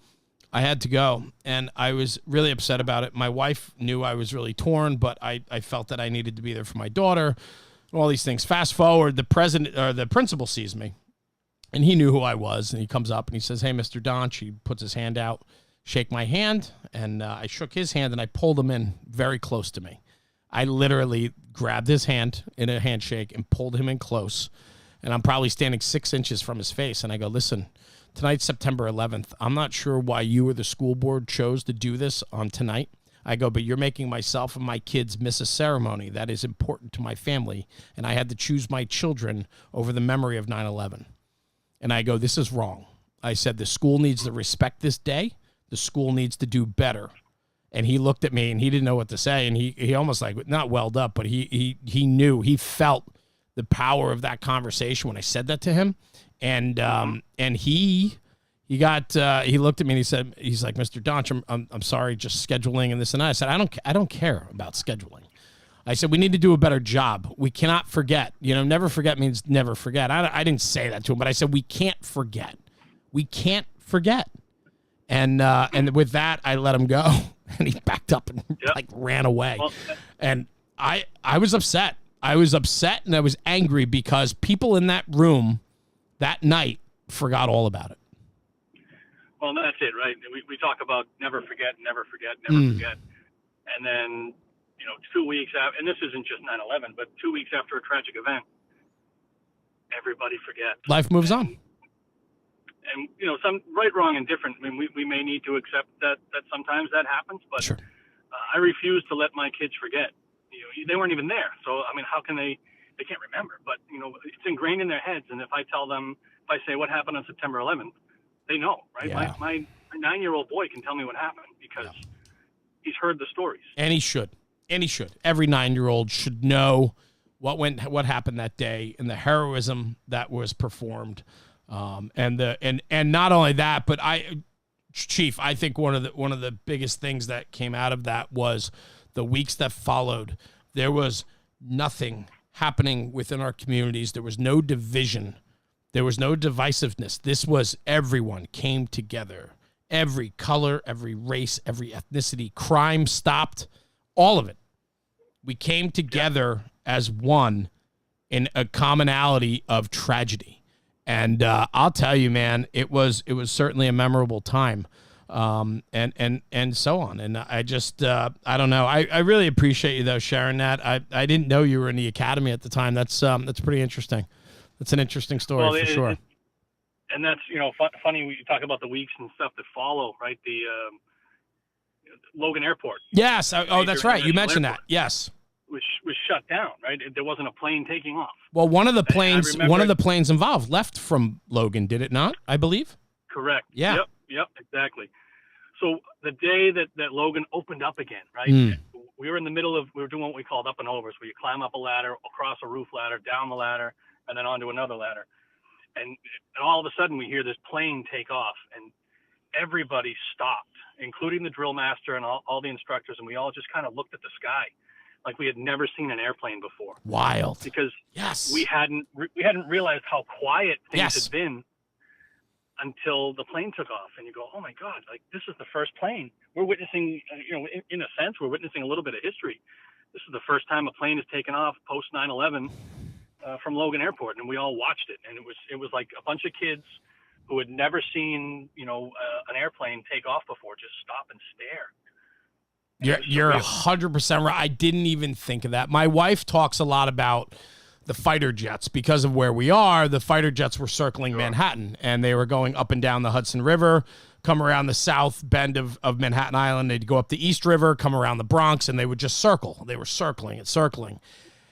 Fighter jets are not quiet, man. My wife, who was home while I was at the firehouse and then, involved in responding and all these different things. But my wife's home with my two older kids who were tiny, like little kids at the time. And she was upset. People were upset. People are sitting on the front steps in the neighborhood. They're just like community and a sense of like sadness, but this overwhelming pro-America and pride. And it was an incredible time. But the planes, I forgot about not seeing an airplane in the sky for like 3 days or something like that, wasn't it? 3-4 days? Yeah, it was. I can't remember exactly, but it was. I'll tell you, when it took off, watching it take off and hearing it, and I could only imagine. Yeah, it was like a record scratch, or a screeching of a record. Right. Everyone turned their heads. Wow, yeah. I believe it. Well, today we take the noise of airplanes flying overhead for granted. We don't even look up, and absolutely. And back then that was had a whole different meaning. So, Chief Joe Minahan, thank you. Thank you for sharing your story with me today. I appreciate you very, very much. Yeah, thank you. And thank you for never forgetting.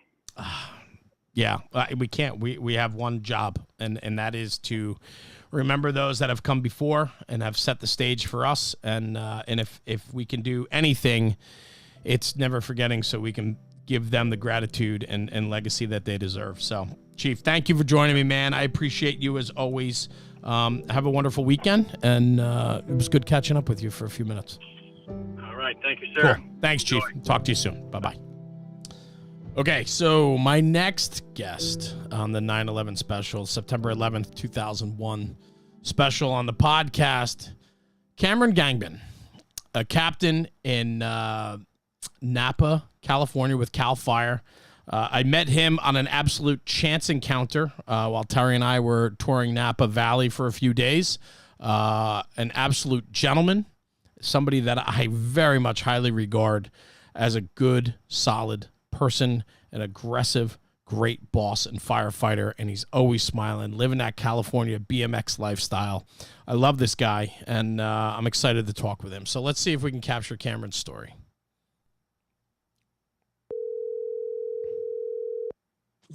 Hey there. My man.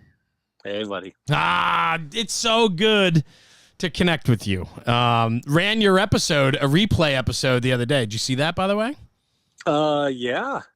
Awesome. Oh, no, I didn't. You ran it on your... No, I didn't. Yeah, we posted it, I think last week. I ran it as a replay because I'm running some of the old episodes again because I want them to get another run through. And I put yours up because yours, man, towards the end, you were fired up and talking some good stuff, man. So always an absolute pleasure to connect with you. Before I called you, I gave a little intro about who you were, and then I dialed the phone. So when you listen to this, you'll hear all that. But I was talking about how a chance encounter in Napa Valley, California, turned into just this incredible back and forth that you and I have when we have the opportunity to do that. And I want you to know that I'm grateful for the friendship and relationship that's come from this. And I just appreciate you very much. And so part of that is for me, for the September 11th podcast this year, I'm just capturing stories of people that I really respect and hold high in regard in my life. And you're one of those guys. And I just really wanted to capture your story, whether it was, shopping at the supermarket or something, just on a mega, latitude situation. I'm curious about where my friends were that day. And so curious if you would share your story with me. Sure, and I just appreciate all the nice stuff you said. I feel the same way about you too. And it's kind of uncomfortable for me to talk about this only because on the West Coast, I wasn't affected. I get it. The chain of events. It's like, how does this relate to where I was? Like, it really doesn't. But where I was is, since I'm in California, we were 3 hours behind. So yeah. It happened about 5:45 in the morning when the first plane hit the tower, and I was in bed. I woke up when I realized what was going on. I heard the chatter from my roommates about 6:30 in the morning. At that time, both planes had hit the towers. Right. And so I kind of woke up to the chatter, what's going on, went out to the living room, and just like the rest of the world, I just watched it unfold on the news, and replay and repeat. But what was significant about 9/11 and me personally is that I had just gotten to the fire service that June. So I was only a couple months into being a firefighter. It was new. It was exciting. I knew like the moral character that it took. Sure. Well, I had an idea of what the moral character it took to be a firefighter, but that day changed the way the world looked at the fire service, looked at firefighters, how we act, how we behave, and what's expected of us. And I was kind of like wondering if I was going to be able to really measure up to that. Like, I had my own ideas, but this changed everything. I mean, it really did. I mean, it changed the narrative across the board, right? For the more senior guys that have been on the line for many years, right? So I'm interviewing a lot of different guys from all over, and I was really curious your story because I know you're a little bit younger, and so I was, and on top of that, being on the West Coast, I know that the impact was very much different there. Plus, with the time change, I mean, your story is very different from mine, and that's what I'm looking to capture. And I'm curious. So you said you came into the fire service in June of that year. Yeah, June 2001. So, were you still in Proby? Like, were you still in Proby class, yes. Or were you okay? Yes. Yeah, for my small town in Calistoga, I was still considered my 1 month probation. They gave me different gear and a goofy looking helmet, so I was still wearing that stuff. Yeah. So I have to think then you have this expectation of what the fire service is, and then this happens, and yes. It really changed the narrative. And like I was saying, the saltiest of guys, all of a sudden, it put things in perspective a little bit more. That things can get out of control very quick, and bad things can happen. And then for new people coming in that really didn't know what to expect, all of a sudden there's this tremendous sense of responsibility. Like, I don't know what the word is. What were you feeling? Well, I don't know how to explain it, but I know that I was getting a lot of credit for something I hadn't done. So like I was being kind of put in this, like, automatic hero, but I hadn't earned it. Like, I was like, oh, you're a firefighter. Oh, you're the, and it was the public's idea of what we do and what they expect that I was seeing. But inside I was knowing like, I haven't earned this yet. I haven't done anything. I've probably been to a car crash and a Right. bunch of medical aids at this point. I hadn't really done anything to where I felt like I had earned any sort of that light, at the time. So like, and then, I felt really kind of, distant, from the event. I mean, don't get me wrong, the whole country, the whole world was impacted that day. But now, getting older and talk to people who, lost Sure. loved ones in that, and like, that's it has a whole different meaning today than it did that day. I totally get it. I mean, I absolutely understand that. And I'm hearing the stories of so many. I was talking to District Chief Joe Minahan out of Boston, and he was in the Proby class, which is on, I think they said Moon Island, which is right by Logan Airport. And he's in that Proby class when on September 11th, 2001. And his class got very real very quick, because all of a sudden it was like what you thought you knew about the fire service, and now you have the salty drill instructors telling you like people are dying, firefighters are dying. Wow. And it puts the conversation, it makes it very real. And I talked about this with many people that have shared their story with me now on this project. We went from a day of innocence. We went from a day of, just normalcy and to something that was completely unfathomable at that time. Absolutely. Changed the game. Yeah. I was a young 23, so I was just very naive, haven't really grown up to be a man yet. So, when it unfolded, I couldn't even grip what was going on. Like, I'm still naive, like, oh, still thinking it's an accident. Even after the second plane, like, I'm just like, I still couldn't wrap my head around how this world, I felt so safe and protected. And after that, it was the way I looked at the world was different. And then of course the next 20 years of, what unfolded, it's a different world. For sure. And I was curious too with the time delay, and you guys obviously on the West Coast were waking up to it as things were unfolding. There was this, delay. So you came into it when it was, full speed ahead. And I can't imagine. I know how I was and what I was doing. But man, I couldn't, it just was one of those things. And for you to be 3 hours behind, that just waking up and coming to and seeing this unfold. I mean, it's, God, I can't even imagine. I can't, it's hard.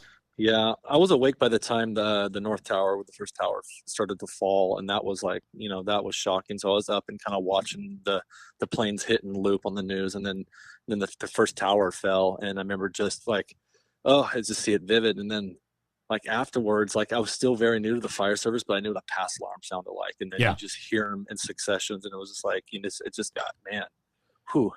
Did you in the firehouse, since you were so new, I mean, the more senior guys that were there that have time on the job and so on, what was those conversations when you came back to the firehouse?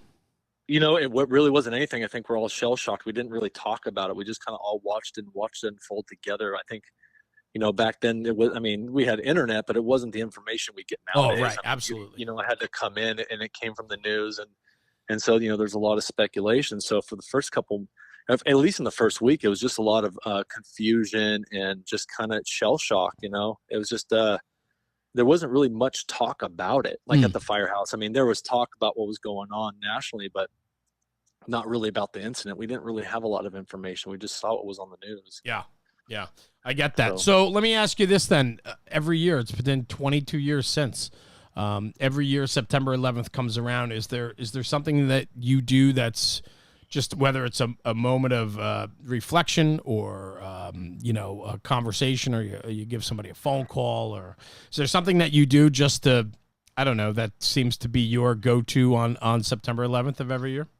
I have a strong belief. I have a strong belief in God, and so I do a lot of praying. I do that every day, and especially 9/11. But with this one specifically, we have a bunch of events that we do within the county, and so our fire department will usually participate in one ceremony or another.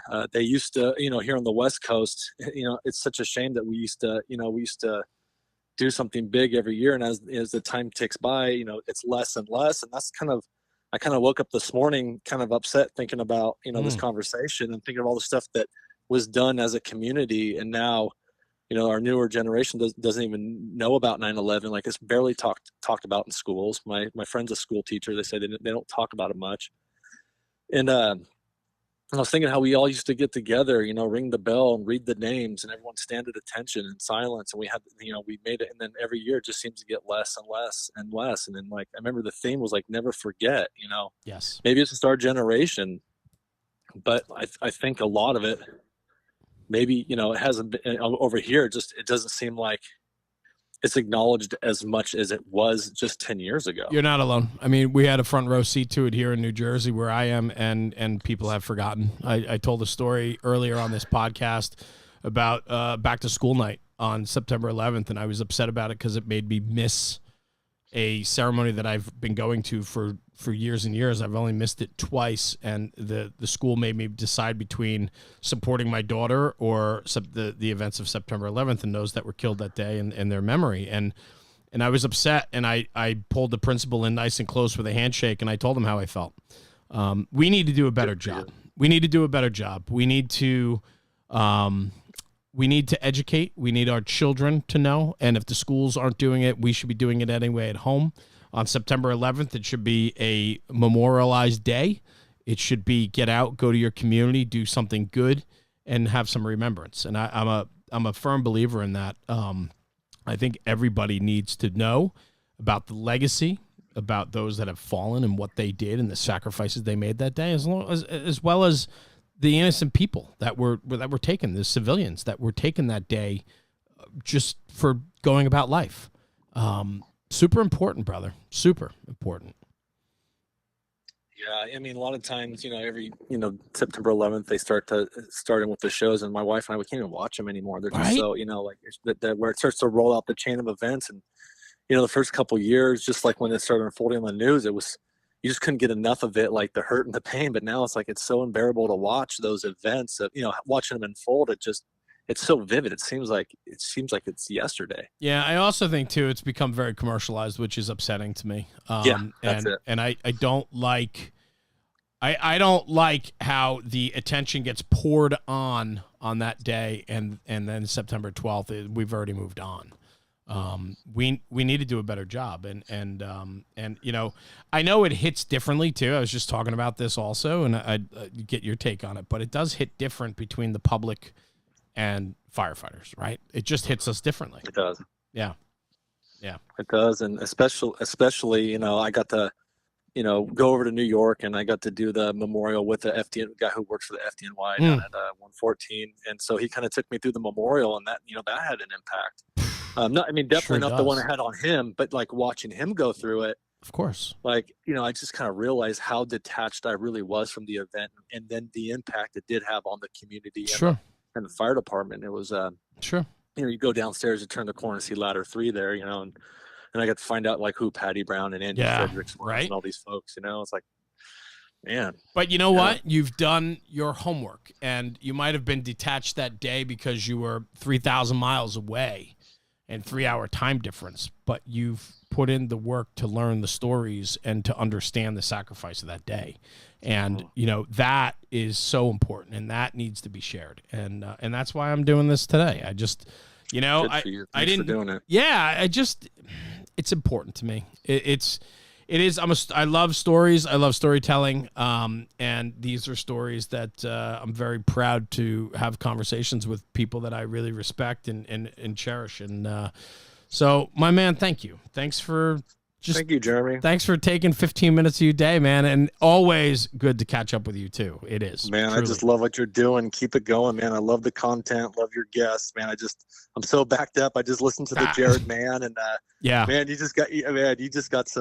got some great episodes. You know what's really cool? I'm not gonna lie. I feel like I'm getting better at it, and I love episodes where I get done with it and I go, that was good. Like I felt good, right? It just flowed well. The conversation was good. I got the one today that dropped, Sean Egan's is very good. And then next week, Corley Moore and I got back together and we ripped. We went full throttle for over an hour. And that one's coming out next week. So killer. Yeah, I love it. Love it. I feel like I hang out with you more on the podcast than I talk to you on the phone. I So love it feels like we hang out a lot. Well, So. listen, man, call or text anytime. Don't be a stranger. I'm going to wave to you next Saturday, a week from tomorrow. I'll be landing in San Francisco. And then from San Fran, I'm flying over to Maui. We're gonna go document the fires in Lahaina and interview the Maui brother and sisters that were affected by those fires. And this is going to be just an incredible trip. And I'll be in San Fran next Saturday, buddy. I'll be thinking of you. If you need anything, let me know. I'm close by. I know that. Thank you. Listen, thank you for being a part of this, and thank you for being my friend. And enjoy your weekend, pal. Take care. You too. Thanks, Jeremy. Thanks, Cameron. Bye. Bye. So this next one, Mo Davis, a dear friend, somebody I highly respect in the fire service. District 68, District Chief out of Houston, Texas. Let's give him a call.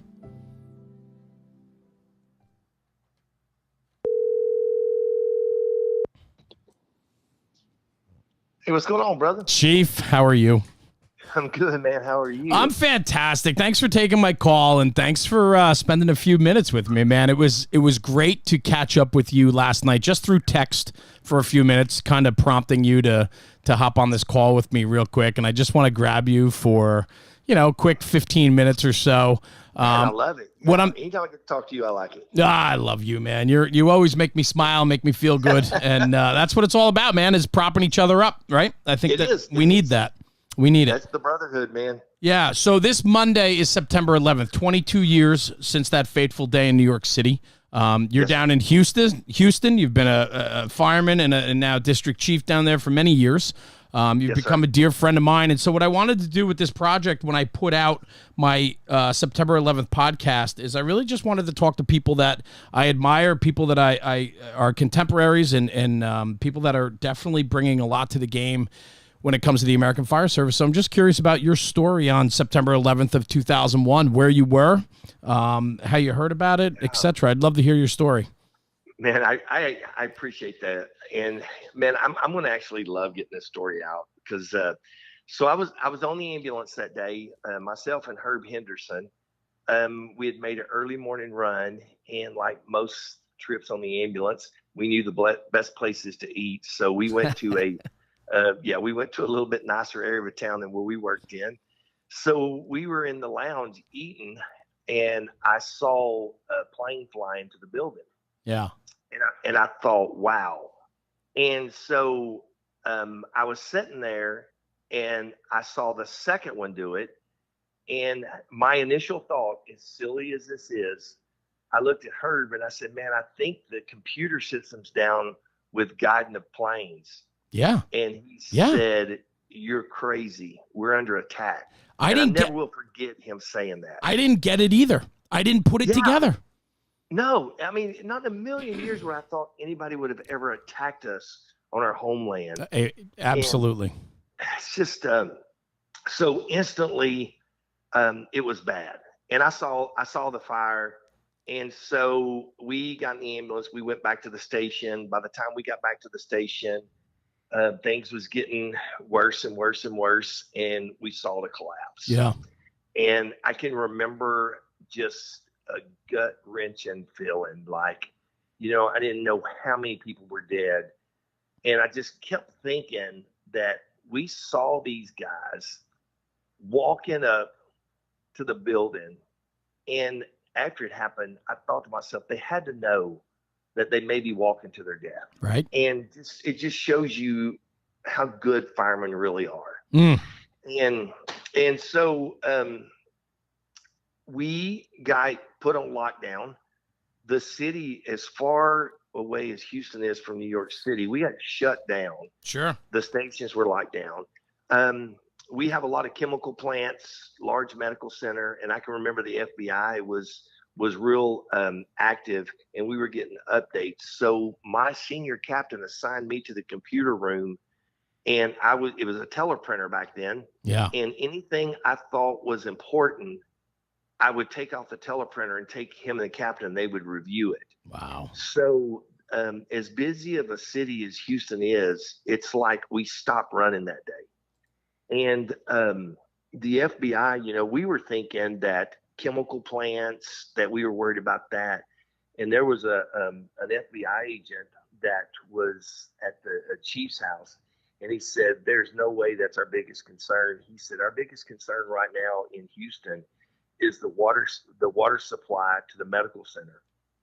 He said millions of people could get killed with very little effort with a water supply here. Jeez. And so it just seemed like anything that I was thinking that day wasn't clicking to what really was going on.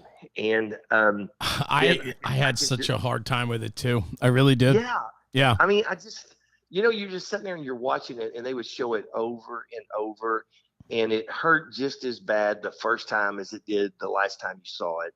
So in the city of Houston, we have what's called love phones that firemen pay for because we can't use the city fire phone. Right. And I didn't have a cell phone back then. And I can remember they let us call our family, and I call my wife, told her we was going to be tied up for the day.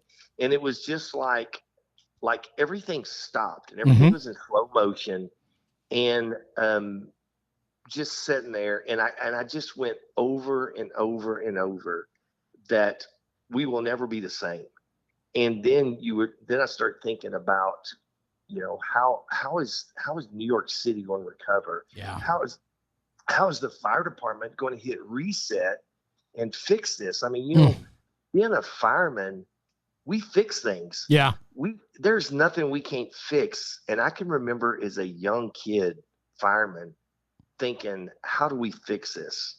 And, and like every anniversary date, I will always sit and just think about, how sad it made me when it happened. And I think about it. And, my wife and I went for the 10-year anniversary. We went to New York to visit. Oh, wow. And, I mean, it's just unexplainable.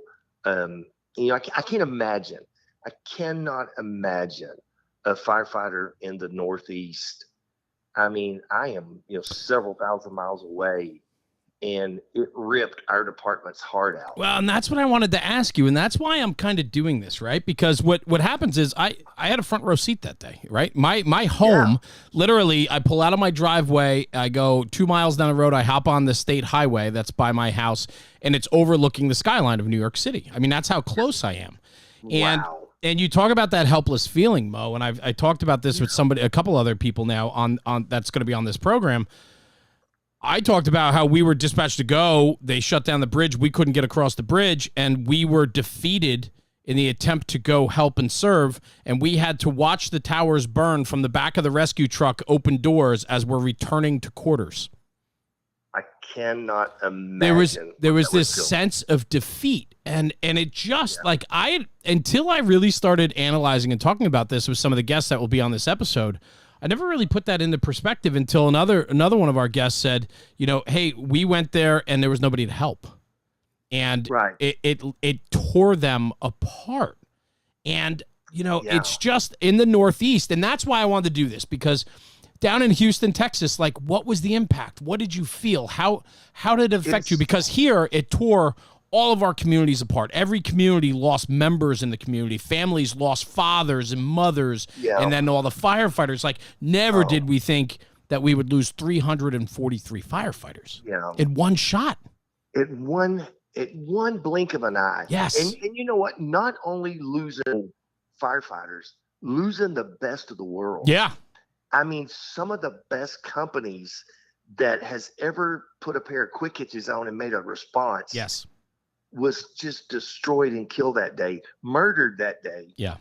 For no reason. Yeah. And so here, Texas is a very prideful place. Sure.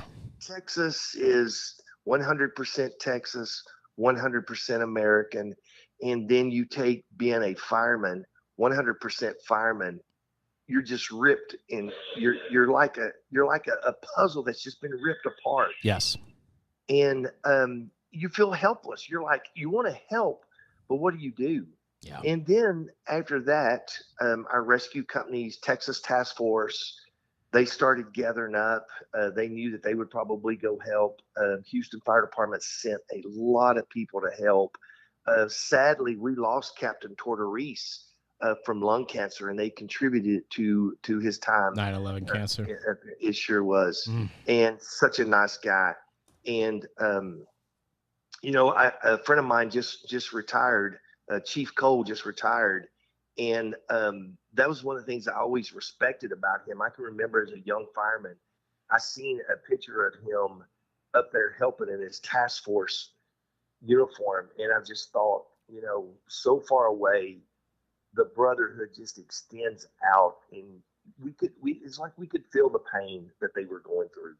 And then all of a sudden you start thinking, well, if it can happen there, it can happen here.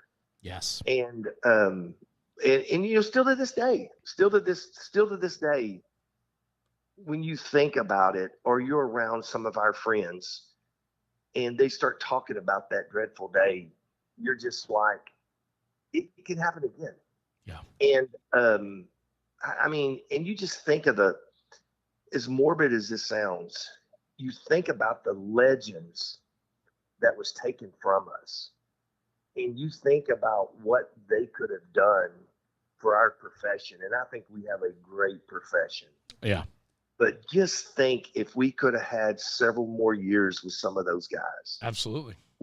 It's just, Ray Downing. I could just go on and Chief on Feehan. and on. I mean, it just goes on and on. Yeah. Yeah. I mean, what would have happened to this great profession if we would have had those guys leading some young kid like me in the future? So, that's when I think of that, first of all, I get mad. I can't believe anybody would do this to this great country. That's the innocence, man. Like you and I cut from the same cloth. Like never did I think that that something like this could happen. And that's why it didn't resonate with me that day that this was terrorism. Like I had no idea. I didn't get it. I didn't either, brother. I didn't either. I can still remember telling Herb, and he was such a good partner. And I told him, I said, man, I think the computer systems are down. Makes sense, right? Yep. And he brought me back to reality, and then everything just changed.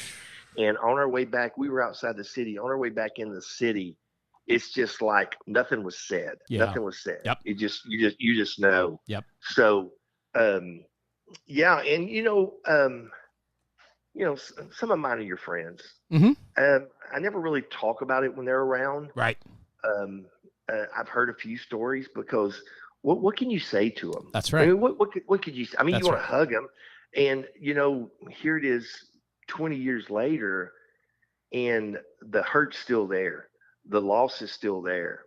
And we've recovered well, but we'll never fully recover. Well, that's the thing, right? The one thing about the fire service, right? The resiliency. Yeah. Right? Yeah. You can kick us. Yeah. Yeah. Oh yeah. It's you kick us and you kick us hard. Yeah. And we come right back. I mean, could you imagine Chief Norman showing up? Exactly. And then they say, hey, brother, this is yours. You got to fix it. Yeah. And that's a pat on his back. Yes. If I can squirrel out on you for just a second. Yeah. There is no other profession in this world, I don't care who it is or what they do, could have fixed that. No. Like a firefighter, a New York City firefighter, Chief John Norman fixed it. And I know he had a lot of help from a lot of other firemen, but no other profession would have been able to do it. You couldn't have let a politician do it. No. Nobody in this world could have fixed that other than a fireman. Very well said, Chief. I want to ask you one last question before I let you go. Yes, sir. I don't want to hold you. No. Is there something you do each year on September 11th? Do you just take a moment and say a prayer? Do you watch the programming? Yeah, I do. I grew up in a Catholic family. My mom is real faithful and pushed us to be that way. Yeah. So I usually get by myself, even if I'm at work, if I'm not on a run, and I give myself a little bit of time to reflect, and just basically, in a strange way, I just thank those guys for what they did, and whenever you hear them tell firefighters to evacuate, and they said no, we still got victims who are going up. So in the back of my mind and in my heart, I just say, man, what can you say? Thanks. I am so honored that I'm just like a little dot in this great profession because of people like that.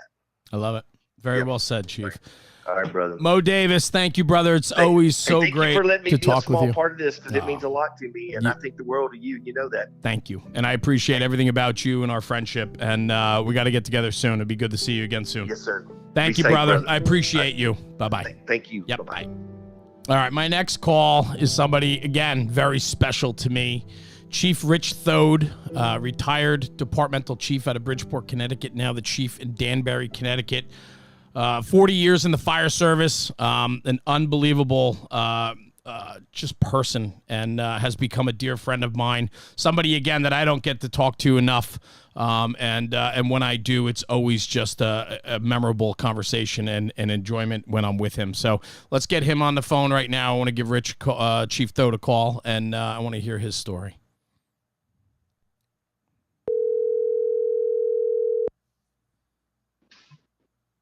Good afternoon. So formal. Chief Thode, how are you, sir? I'm well. How are you? Good. I am recording. You're already on the show, so there's at least you didn't pick up and yell at me or anything. You know, call me any names. I Never. appreciate that.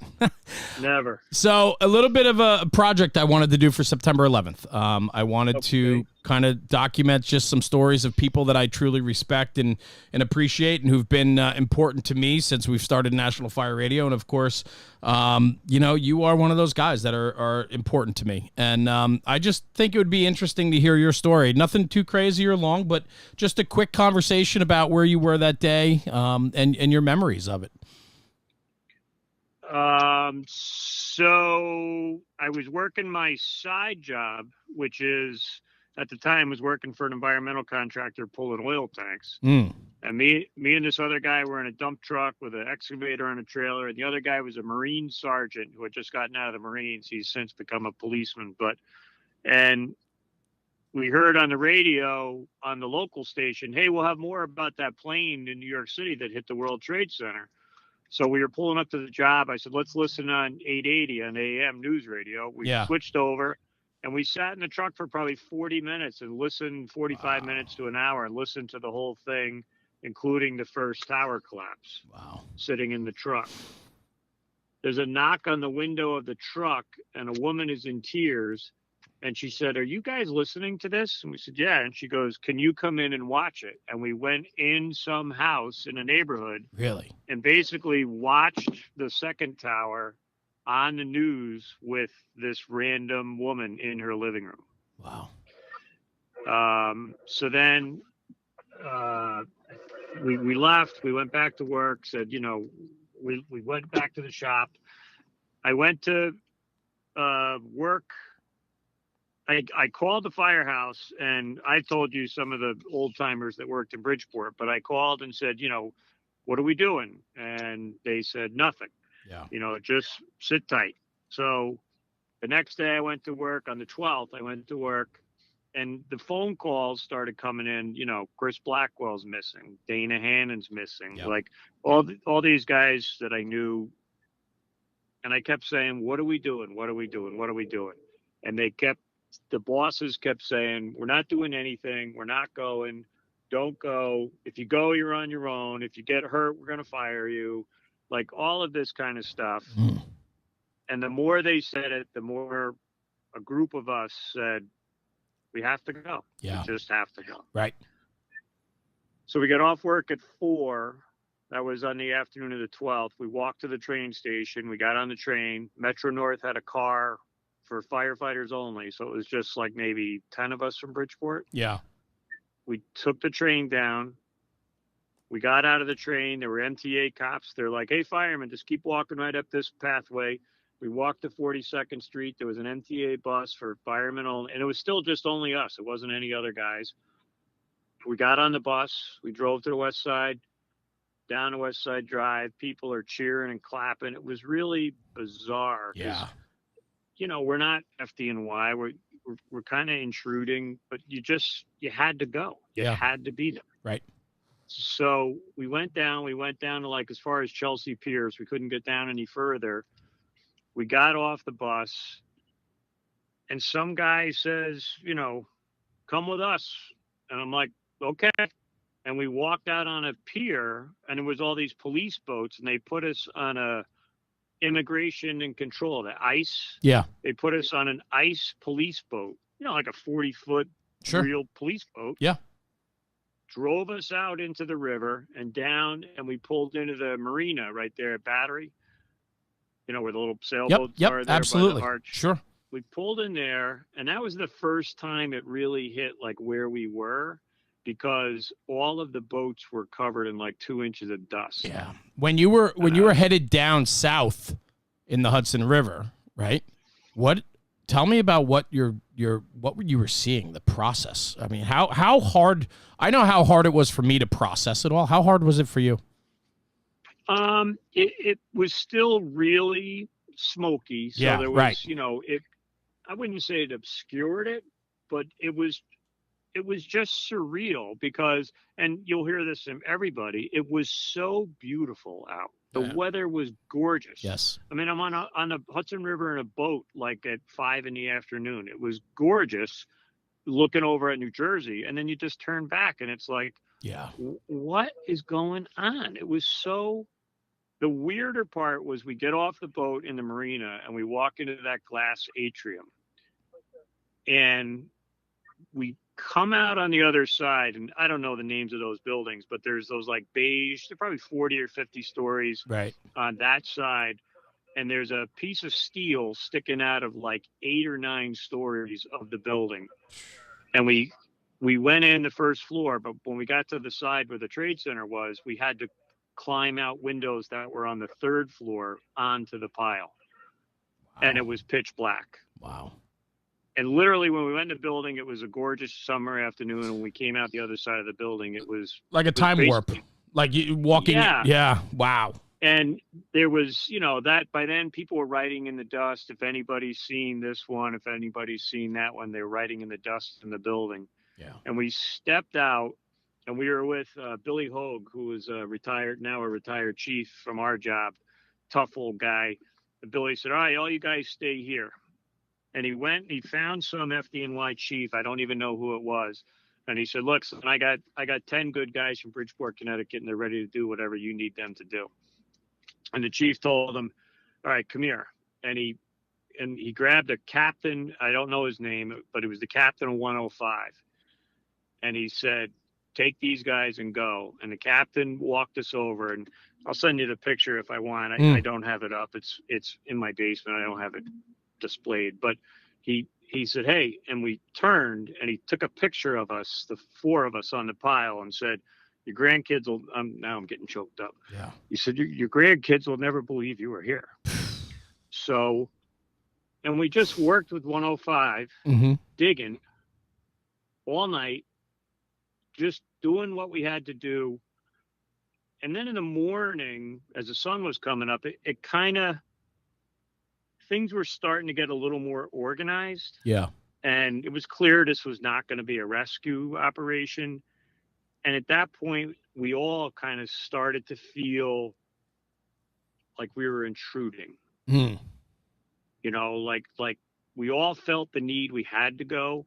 But then once we were there and we had been there for a while and FDNY was kind of, getting their shit together, we were like, we don't need to be here. Yeah. So we started walking back to the train station. And here's another bizarre thing. Some guy in an Army deuce and a half with an American flag flying off the back said, "You guys need a ride?" Wow. And we said, "Sure." So as the sun is coming up across Manhattan, we're in the back of an open Army deuce and a half, driving up Park Avenue, heading up towards Grand Central. Still with people cheering and waving, and it felt really strange. Yeah. And we came back.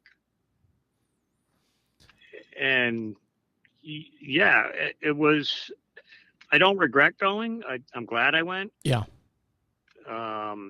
I still, I was always in the construction business. I still, every time I mix concrete and smell like, powdered concrete, before you start mixing it. Of course.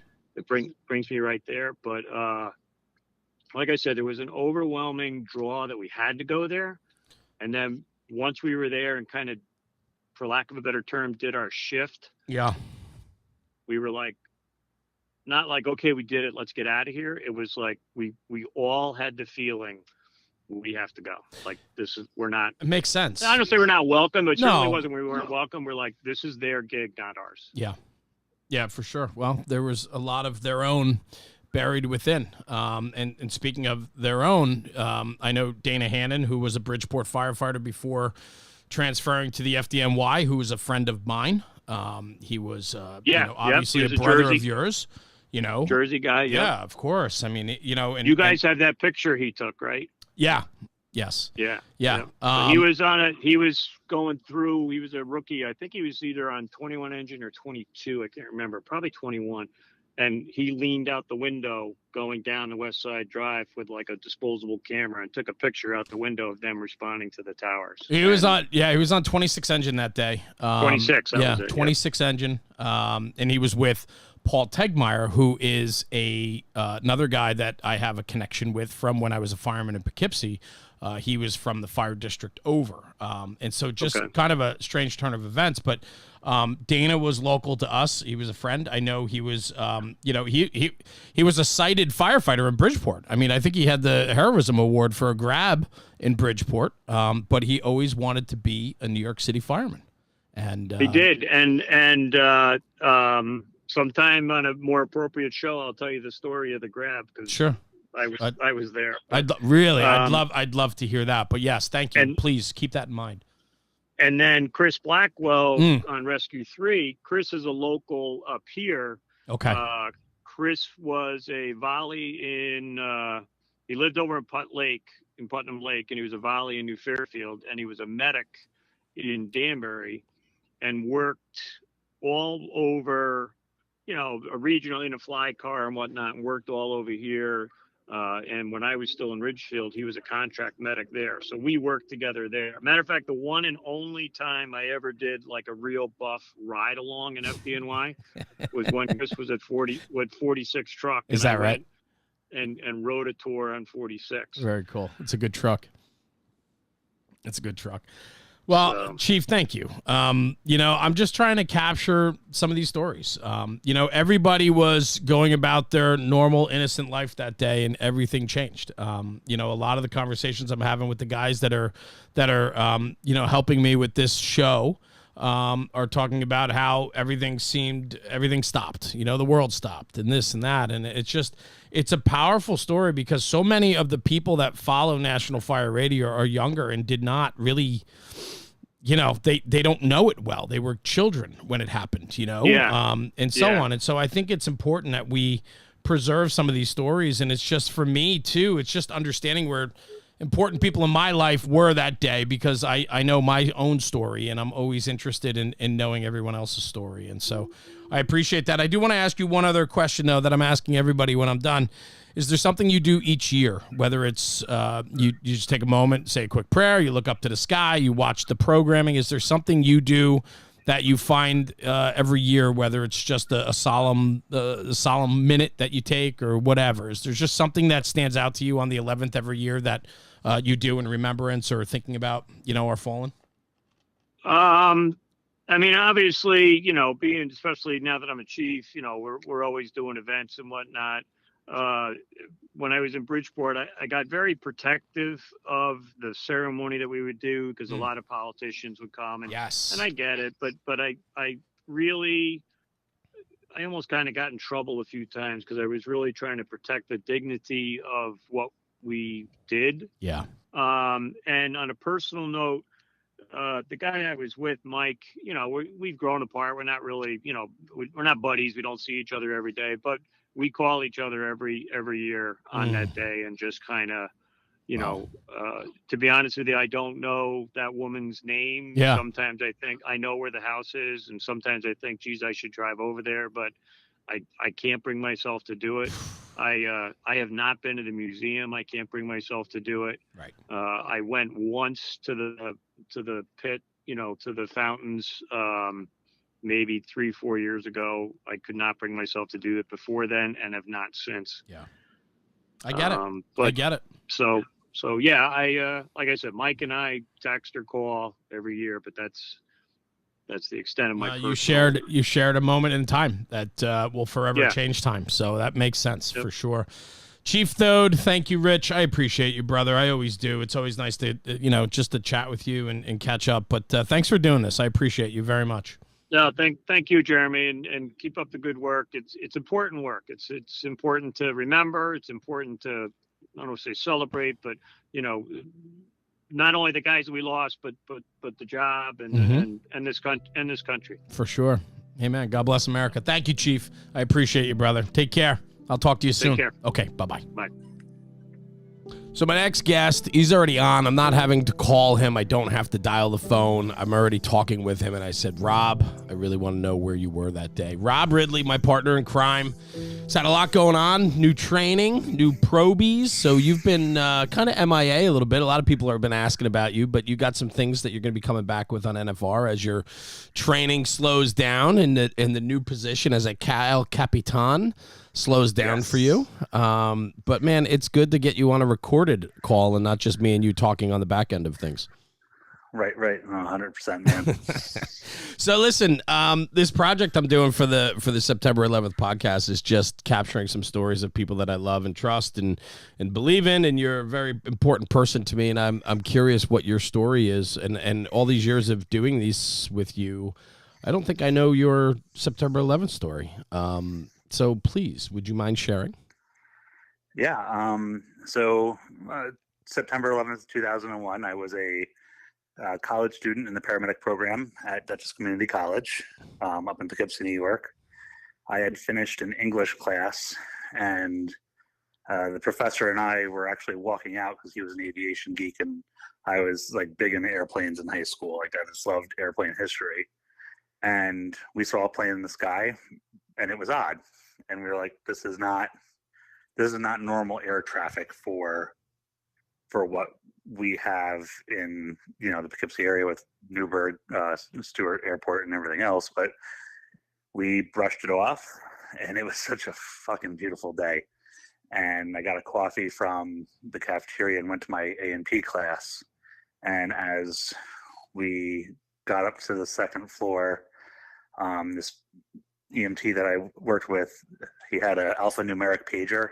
Yeah. And he got this buff page. It's like BNN or something like that. There's some kind of subscription service you could belong to back then. And he said, wow, it's an airplane hit the World Trade Center.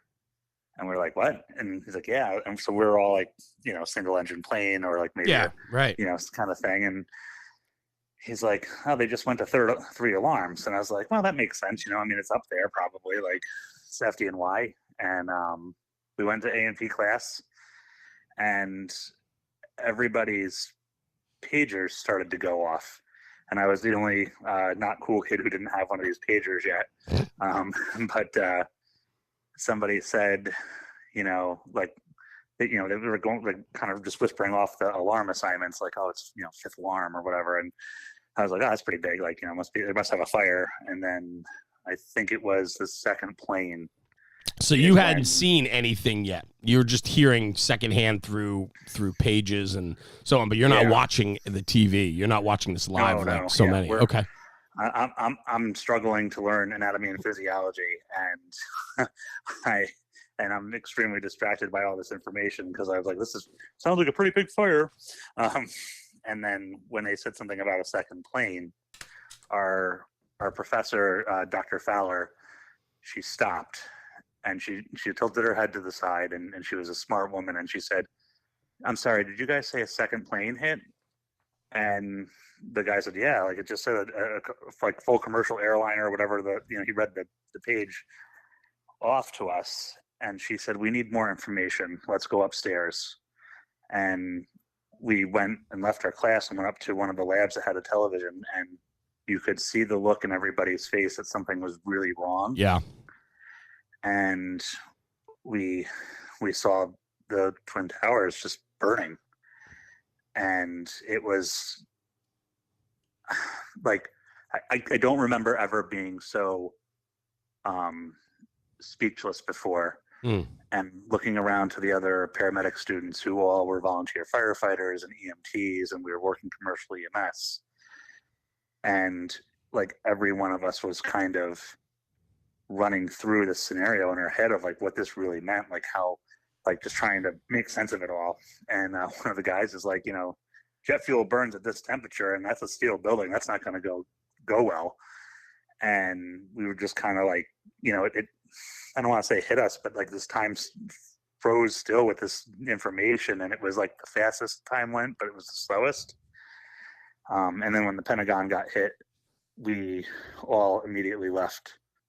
And like it was like just like Dr. Fowler said, like we were dismissed, and we tried to walk calmly to our cars, and there was another student that was in class with me, Janine. She had kids, and she pulled out her cell phone, and like she'd been she's just like a strong woman, like she was somebody who didn't take shit from anybody. She was from the city, and she called her husband to get her kids out of school, and like that tremble in her voice irked me. Like it sent a shiver down my spine that something was really wrong. And like watching everybody try to walk to their cars, but like kind of pick up the pace, and just like it was quiet, nobody was talking except for people who had cell phones that were calling about wherever their family members were. And I think it was John Radigan was the kid's name, and he's a volunteer in Fairview, and EMT with me at Sloper Willen.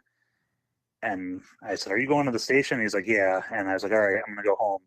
And I got in my car, and my cousin Jimmy, I don't know why I did this, but I had this fear was coming over me, but and I was scared. I remember just being like looking to the sky and being like, what's next? But I also wanted to go see my cousin because I didn't know what was going to be next. So I drove down to Home Depot where he worked and walked in, and he's like, "Did you hear about this? This is crazy." And I was like, "Yeah." And this, like I just said, "Jimmy, I don't know what's going on, but like I love you, and I just wanted to come see you quick before I left."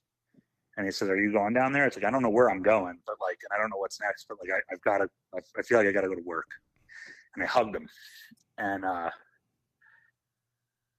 went home to my grandmother's house because I was staying with my grandmother at the time. And it was just like, the TV was on, and saw the bad news. And I think at this point that, the one tower had collapsed, and I got dressed, and my grandmother was like, she was a very religious woman. She had a mouth like a trucker, but like believed in God. Yeah.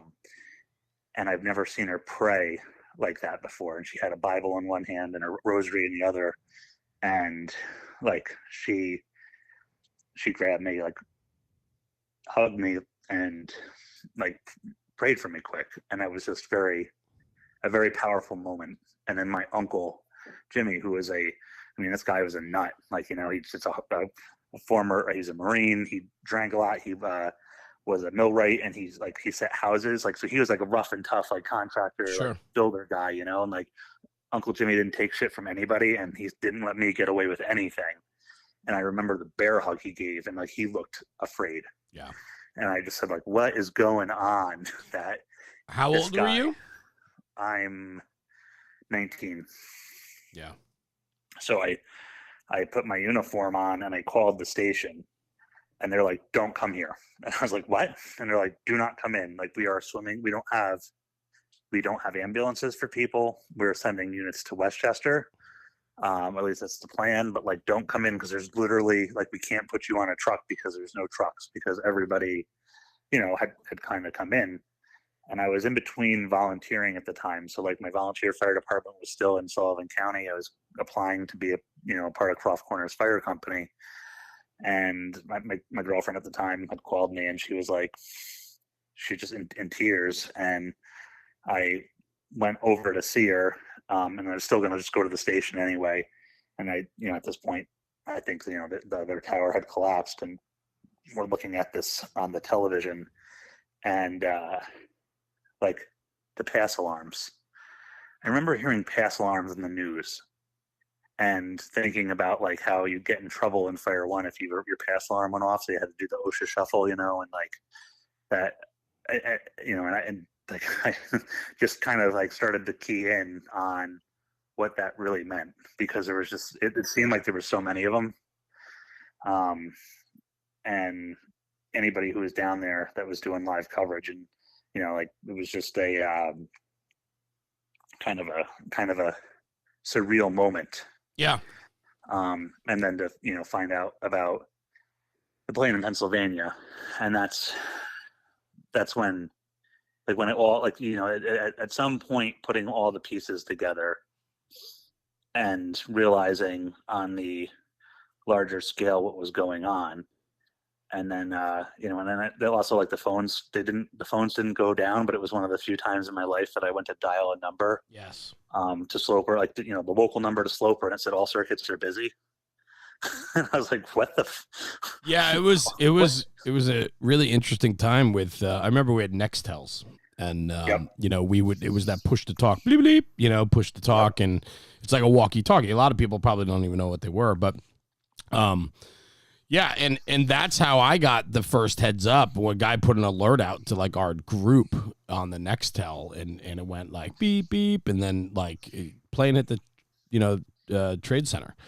And that's how I found out about it. And I was like, oh my God. And then my story goes from there. But, communications that day was nothing what it is today. I mean, we had cell phones. We still had pagers. And people were having a hard time communicating with one another because the systems went down. The systems failed. I think the World Trade Center was one of the largest broadcasting towers at the time for communication networks on the, in our area. And when that fell, communications was destroyed in a way. It was very hard to communicate with people.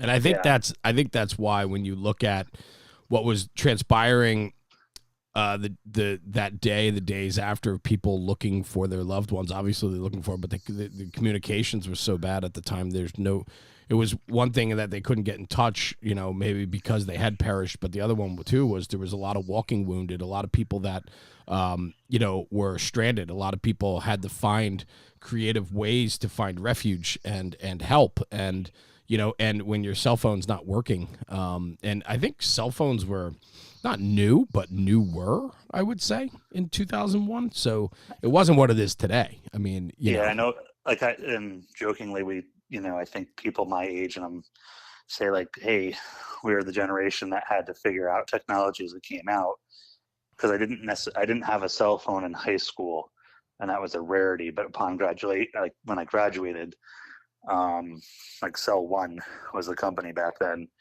and like I got this small like Nokia cell phone that you could play Snake on. Yeah. And like you had to make, like, I always checked with my parents, because I would tell them, I was like, I'm going to call you after 9 o'clock because that's when the calling's free.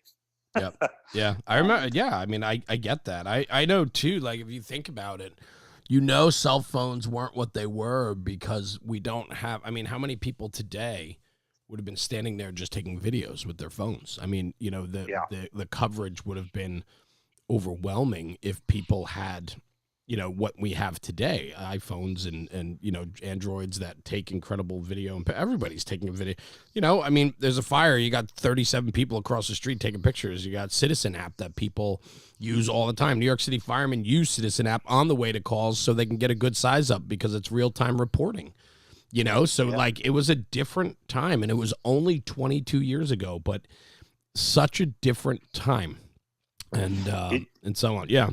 I think the other thing too, there was all my life, that there was that much of it at that point, but like as a kid remembering, learning about JFK and the assassination, and my mom and my grandmother and all these adults around me being like, I remember this day, and my grandmother telling me about Pearl Harbor. Yeah.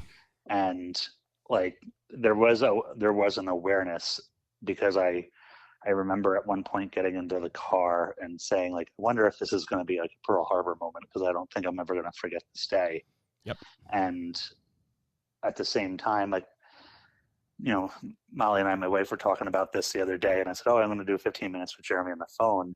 And it was a very, I'm not trying to describe it, but like so September 11th was a tragedy, and every year around this time I get, just sad about thinking about the day and the loss and everything that changed and how it affected our lives in the tri-state area.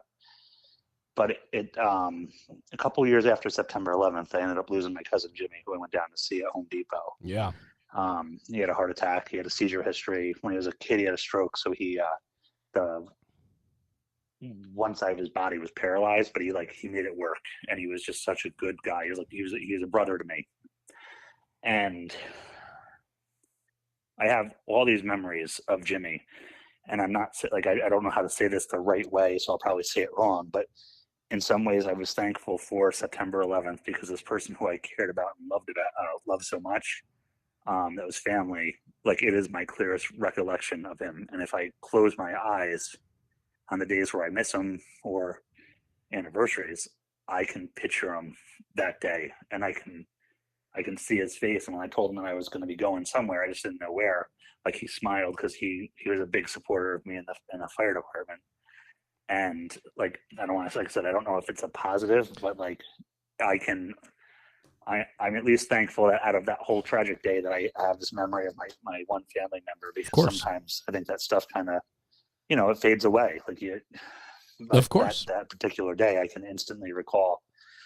I close my eyes, I feel like I can recall these flashes of those scenes, and I can see them in such vivid detail. Yeah. So I think things like this provide clarity on a lot of things. You think about as horrible as the day as it was, and there's no getting away from that. There's always some type of upside for someone somewhere, and I mean that with the most respect, and I mean that by saying it might have brought loved ones back together. It could have repaired a marriage. It could have created a bond between parents and children that had separated over years for something that created fallout within a family. I mean, there's a tremendous amount of love and compassion and a sense of clarity that comes over people when tragedy strikes like this. And, you wonder, I mean, Rob, it makes perfect sense that you shared a moment with somebody that was very special to you, and it was on a day that you can remember every step of your day. And that just makes sense. I mean, so cherish that memory for sure. Absolutely. And I think, like you said, in some ways I feel like it repaired a nation, because that's the one other thing that I really hold on to is I remember our patriotism came back. And I shouldn't even say that. I think our patriotism is always there. I think it's under the surface, in this country. And we see it with the flags and people who are obviously America, and we're proud of being Americans. But on that day, it got awakened, and there was great leadership. And, that on its own was something that I'll always remember. It felt, it's funny that one of the common themes throughout doing this project, I think you're the 9th or 10th person I've now talked to about this for this episode. And a lot of us talked about how everything stopped and it seemed like everything shut down and people came together and so on. And I talked about, I forget with who, but I talked about how we turned a blind eye to everything else. Nothing else mattered. I think crime stopped. I think pettiness stopped. I think that people didn't see color, didn't see religion, didn't see faith. They didn't see any of it. They just saw people in a society that was under attack, and we bonded together to get through this. And the days, weeks, and months that followed, the unbelievable sense of pride about being an American and how proud we are. We've polarized ourselves over the years, and we've gotten back to a place, and probably even worse than we were prior to September 11th. And we have to get back. We have to recenter and bring back some of that, American pride and patriotism that is required. And and however that looks, I don't know, but that was a time that everyone put their own problems and issues aside, because there was something greater and bigger that needed our attention. And I feel that we need to kind of refocus on the whole and not on the individual that we've become. Right. Because that's really where, like I said, the positive for me, or you know, I don't want to say the bright side, but like people helping people because it was the right thing to do. There was no, I don't think there was like you said, a sense of self. It was like, we're going to get through this. Like so many stories of somebody grabbing somebody by the arm and saying, come on, let's go. Or people picking, you know, citizens in the towers picking somebody up who was disabled that couldn't make the stairs and carrying them down. Countless stories, countless, you know, countless stories of your everyday civilians stepping up and doing what's needed for the sense of humanity. I mean, it just, and firefighters included, and police, the Port Authority, the NYPD, New York City EMS, you know, the New York City Fire Department, the Fire Patrol, like you know, there's so much there, and it's all done in the name of humanity. I mean, we all came together that day in tragedy, and you know, there's just something about that when that happens. Man, it's powerful, and it's a moment that none of us will ever forget, and that's why telling our stories 22 years later, for me, this has been, man, this has not been easy. It's kind of ripped the wound open for me several times, and my story's not half as what many had, and I don't know. I just appreciate you taking a few minutes and sharing the story with me. I didn't know that, and I also really appreciate it because you shared something that was important to you with your cousin Jimmy, and that I know how important he was, and when he passed, I know how devastated you were with that, and so on. But yeah, man, thank you for sharing your story today. I appreciate you. No, thank you for having me on as always, brother. So, oh please, this is your platform. You can be on whenever you want. You just have to dial in and hit go, and you're in. So, well, listen, go enjoy your day. I know you got a lot planned today, and we squeezed this in, but looking forward to hearing what you got coming out for National Fire Radio too, pal. I'm excited for you. Me too, man. It's going to be awesome stuff. So we'll talk to you soon, all right? Later. Thanks for being a part of this. Bye. No problem. Bye. I'm recording, just so you know. It's already live. Well, hello. My man, I'm doing this podcast on September 11th. I'm trying to get some stories out of people that I love and trust and admire. I don't know your September 11th story. You, like me, are a New Jersey guy. You were a front row seat and witness to it all. Just curious where you were that day and a little bit about your backstory on September 11th of 2001. Yeah, man. Well, I appreciate you including me in this because, it's definitely a day none of us will ever forget, and especially us folks that are from this area and that participated in the response or just anything in this area just always kind of sets it apart from anywhere else because of what happened. Yeah. So thank you for including me. Well, of course, man. Absolutely. So that day, I was at the time working career EMS. I worked night shift in our dispatch center, but I was also cross-trained to work on the road because that's where I started. So I had worked the night before, so the shift of the 10th into the 11th. So I worked 7 p.m. to 7 a.m. Probably no surprise to you, but at that time, I would leave my shift at 7 a.m. and go right to the gym and work out for a morning workout. And so I did that. I was at the gym for about like an hour or so, a little over an hour, whatever my time was. I went home. I was living in an apartment with a couple guys, one of whom was a volunteer firefighter with me. And I went to bed, and I don't think, I just passed out, from working out and working all night. And he came like running into my room and was like, dude, a plane just crashed into one of the World Trade Center buildings. And I'm like, in the sleep days, and I get up and I go watch it on TV, and I'm immediately like, holy cow. Yeah. What's going on? That like, hey, I just woke up type thing, but just that shock. And I'm like, shit, I got to call work. So I called into work because I was only, I was like a quarter mile from our station. And they were like, come right in now. They already called for us. And I'm like, okay. So I'm like running around my little room in our apartment, getting like any spare anything that I had. Like if I had a length of rope, if I had carabiners, I had my own helmet at the time, like throwing it in a bag with my roommate chasing me around, going like, you're actually going in and you're going? And I'm like, I don't know where I'm going, but I'm going. So I went in. By the time I got there, our first wave of folks that were on duty had already left. So I was helping out on the dispatch desk. I was running around fueling some more rigs up for us. because, you know, by that point, the towers had collapsed. Yeah. And we watched that one happen, you know, and our folks that went in that first wave were calling in and saying, like, look, we're on a ferry. They put our ambulance on a ferry and we're going to Manhattan, type things. And it was just crazy. And then at about, I guess maybe like 11 a.m., you know, the time framing it's like anything else, you know, and especially over time, but somewhere around then, one of our main coordinator, you know, like big bosses came into dispatch and was like, come on, you're coming with me and a nurse. So it was I was the EMT, he was a medic, and we had a nurse with us. And he's like, we're going to New York. I'm like, all right, here we go. So it was really crazy, you know, driving in the ambulance on the turnpike and just no cars. Yeah. You know, like, and like nobody, was just emergency vehicles. Some you were passing because fire apparatus was driving slower than the ambulance, and then police vehicles were just whizzing by us.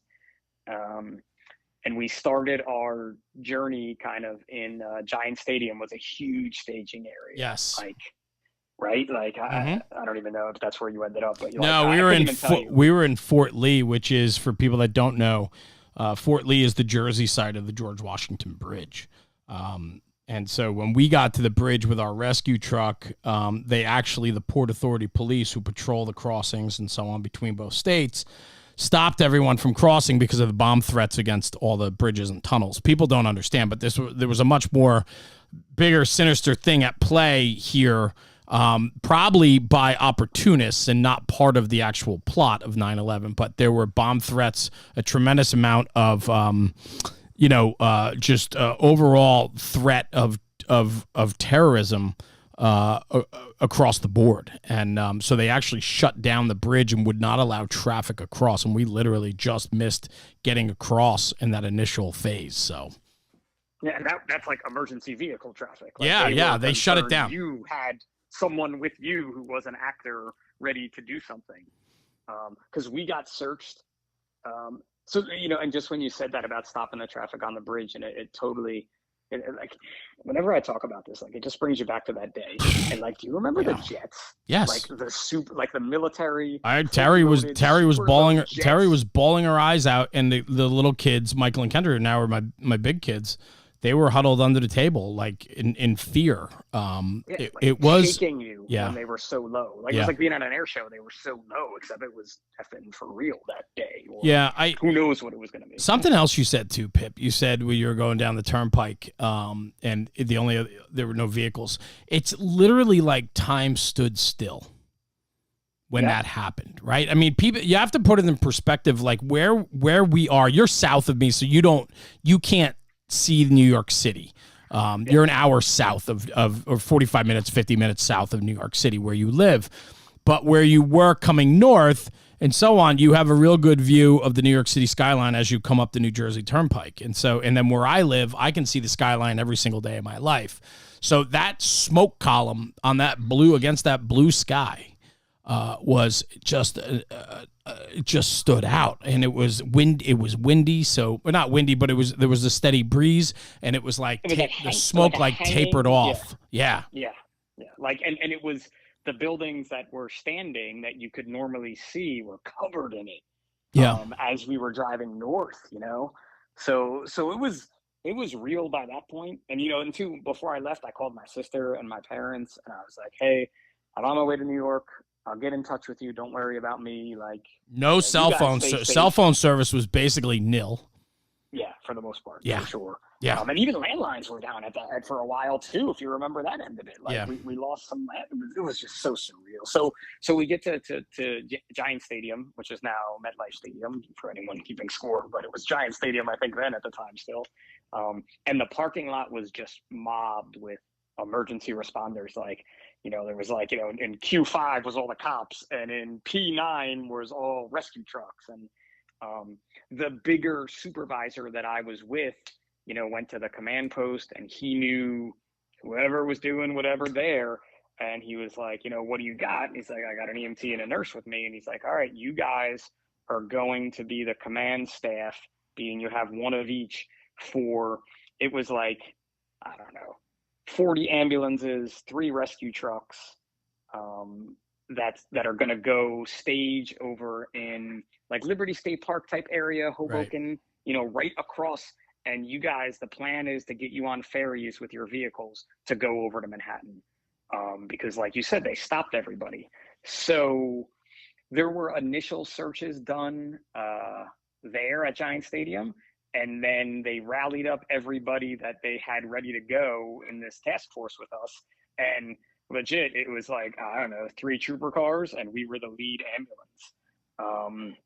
And so we drove over to the park, and we got searched. Everybody got searched on their way in.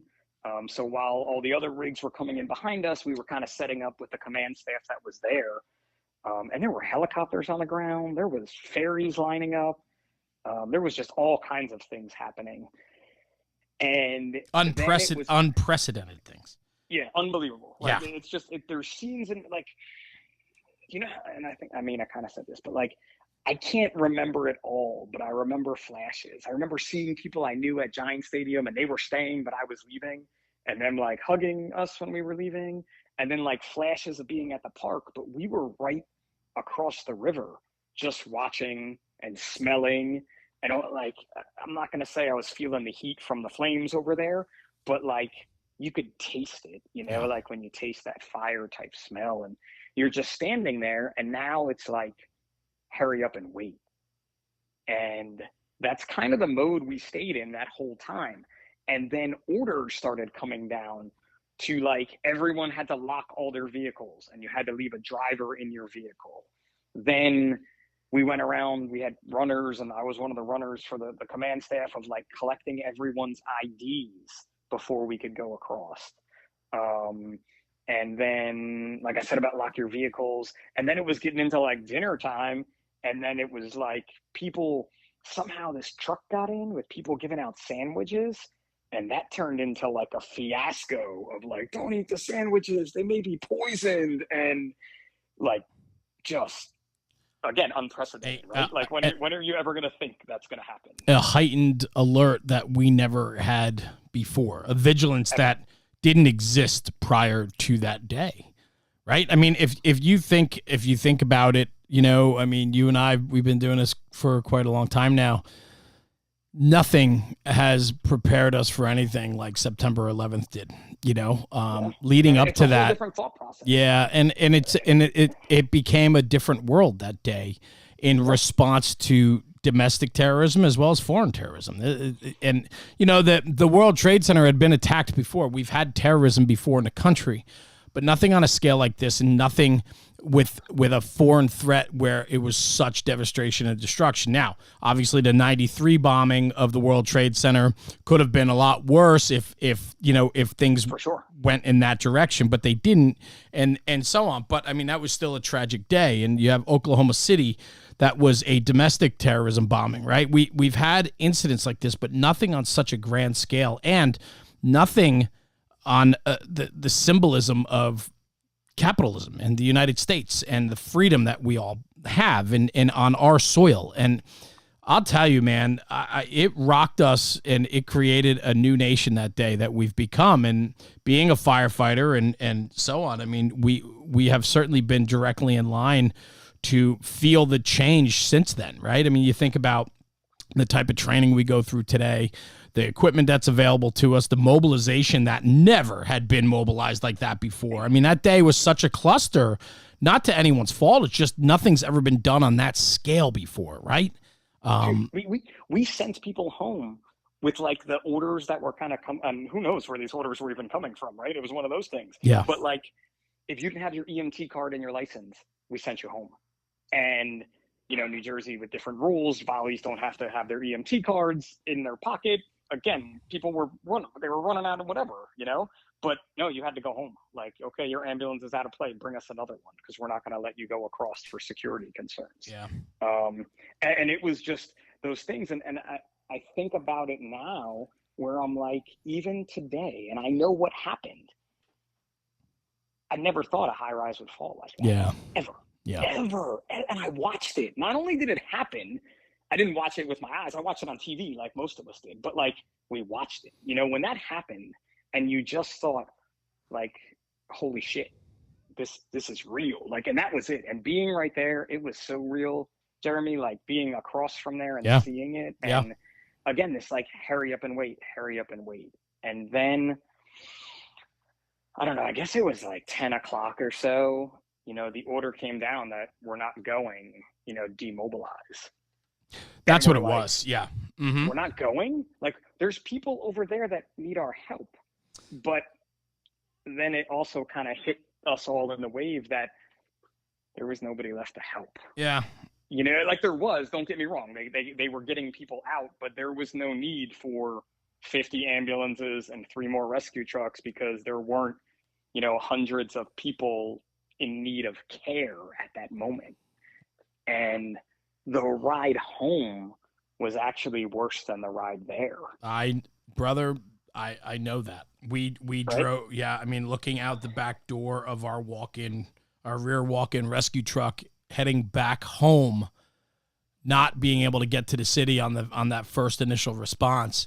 And as we're climbing the hill of the highway going back towards our municipality with the skyline, we're all looking out the back bifold door on the back of the rescue in absolute defeat that we weren't right? able to get there. We weren't able to do anything. And man, I'll tell you, that was hard. That was hard to be able to turn our back and to have to walk away.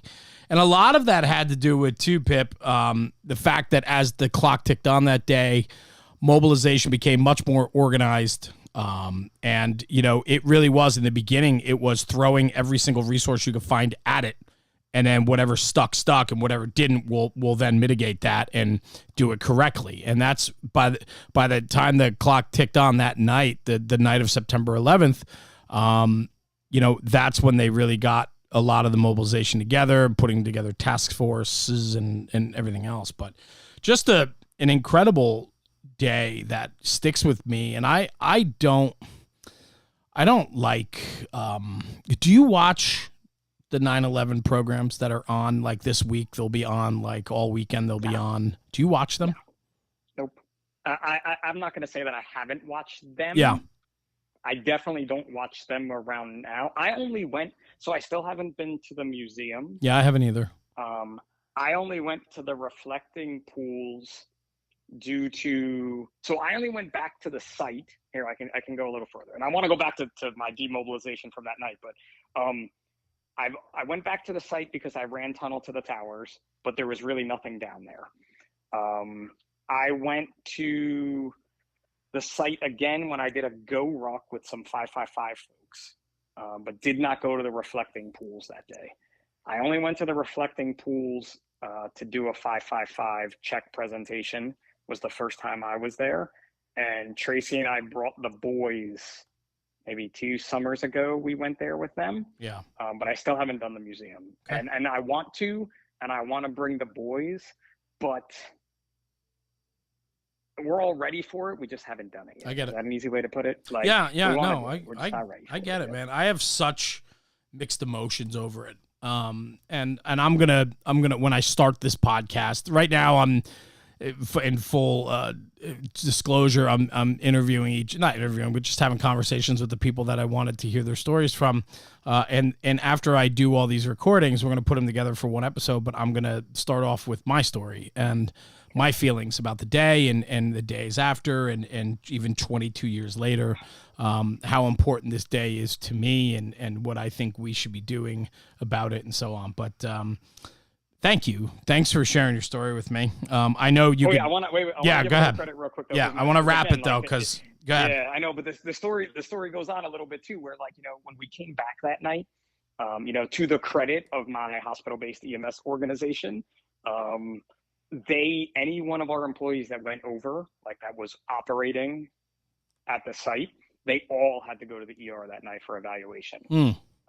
Which I thought was really forward thinking on someone's part in the management scheme, to look out for those folks. Yeah. And we've been fortunate to this point that none of those folks have developed any type of the multiple diseases that occurred from folks that were there. But, you know, I thought that was really forward thinking. They actually got deconned in the decon room, which, again, forward thinking on their part. Yeah. You know, that night I lived in a college apartment building I finally came home, and like, it was like all my neighbors were outside because they knew that I was gone, the folks that I was friendly with. And there was lots of hugs, lots of tears. Obviously, I'd already spoke to my family and things. And then it was like, we had a little local pub, and I don't know, it was like 12:30 or so, 12, whatever time it was, who knows. But we walked over there, and I knew the owner, and it was really quiet in there. And this place only had one TV, and obviously that was the only thing on TV. Yeah. And I had, I don't know, however many cocktails I did rapidly there, but even the owner was like, guys, I know why you're here, but he's like, I got to go home. Like, I can't be here anymore. As much as I want to be here for you guys, I personally need to go home, which was probably the right call then for everyone. But then those days after, dude, we sent ambulances all the way up to December into the city. Yes. Which are things I don't think people understand either. Yes. And I had so many opportunities, Jeremy, to go because of my seniority at the time and things, and I never went back. I couldn't bring myself, because at that time, what I didn't really understand was I was still feeling like a failure for not helping anybody that day, for like almost like imposter syndrome, right? Because think of all the guys that lost their lives that day, and knowing a few of the folks that lost their lives, like I just never went back, and it was a hard time, like, and just the time here, and I know you want to wrap it, but one last thing too, if you want to hear an amazing song about the recovery from 9/11. Shillelagh Law, Christmas in New York. It's on Spotify. It's on YouTube. The YouTube videos are really powerful, but great local band that really summed up, that getting over and moving forward that we all needed to do. So from in this area. So check that one out. Shillelagh Law, little shameless plug. Cool. Thank you, brother. I appreciate you. Worries, man. All right, good. Thank you. Like I've been saying to everybody, it's just I just wanted to familiarize myself with your story because my story matters to me, and your story matters to me. So thanks for sharing, man. I appreciate you. Appreciate you, dude. All right, Talk to you later, man. Yep. Be safe. Yep. So my next guest on the September 11th special episode is retired Chief Aaron Heller. Aaron's been a friend of mine. He's another New Jersey guy. I know he was involved in September 11th in many different ways. He's going to come on and share his story, and I'm excited to hear it as well, and so on. So a friend of mine, Aaron Heller from On Scene Training and retired chief out of Hamilton Township, New Jersey. Let's give him a call.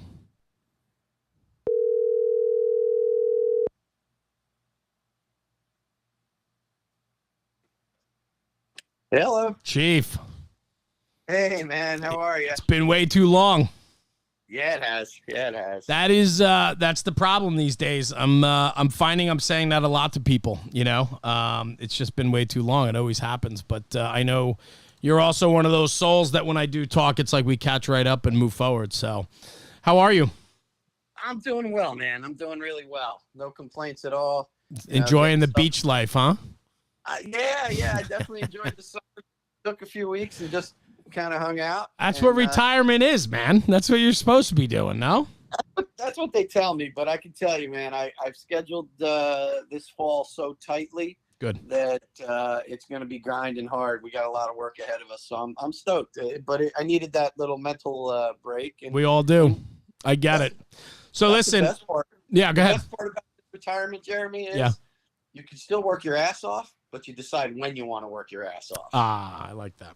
I like that a lot. I'm looking forward to that day. I feel like that's not in sight anytime soon, though.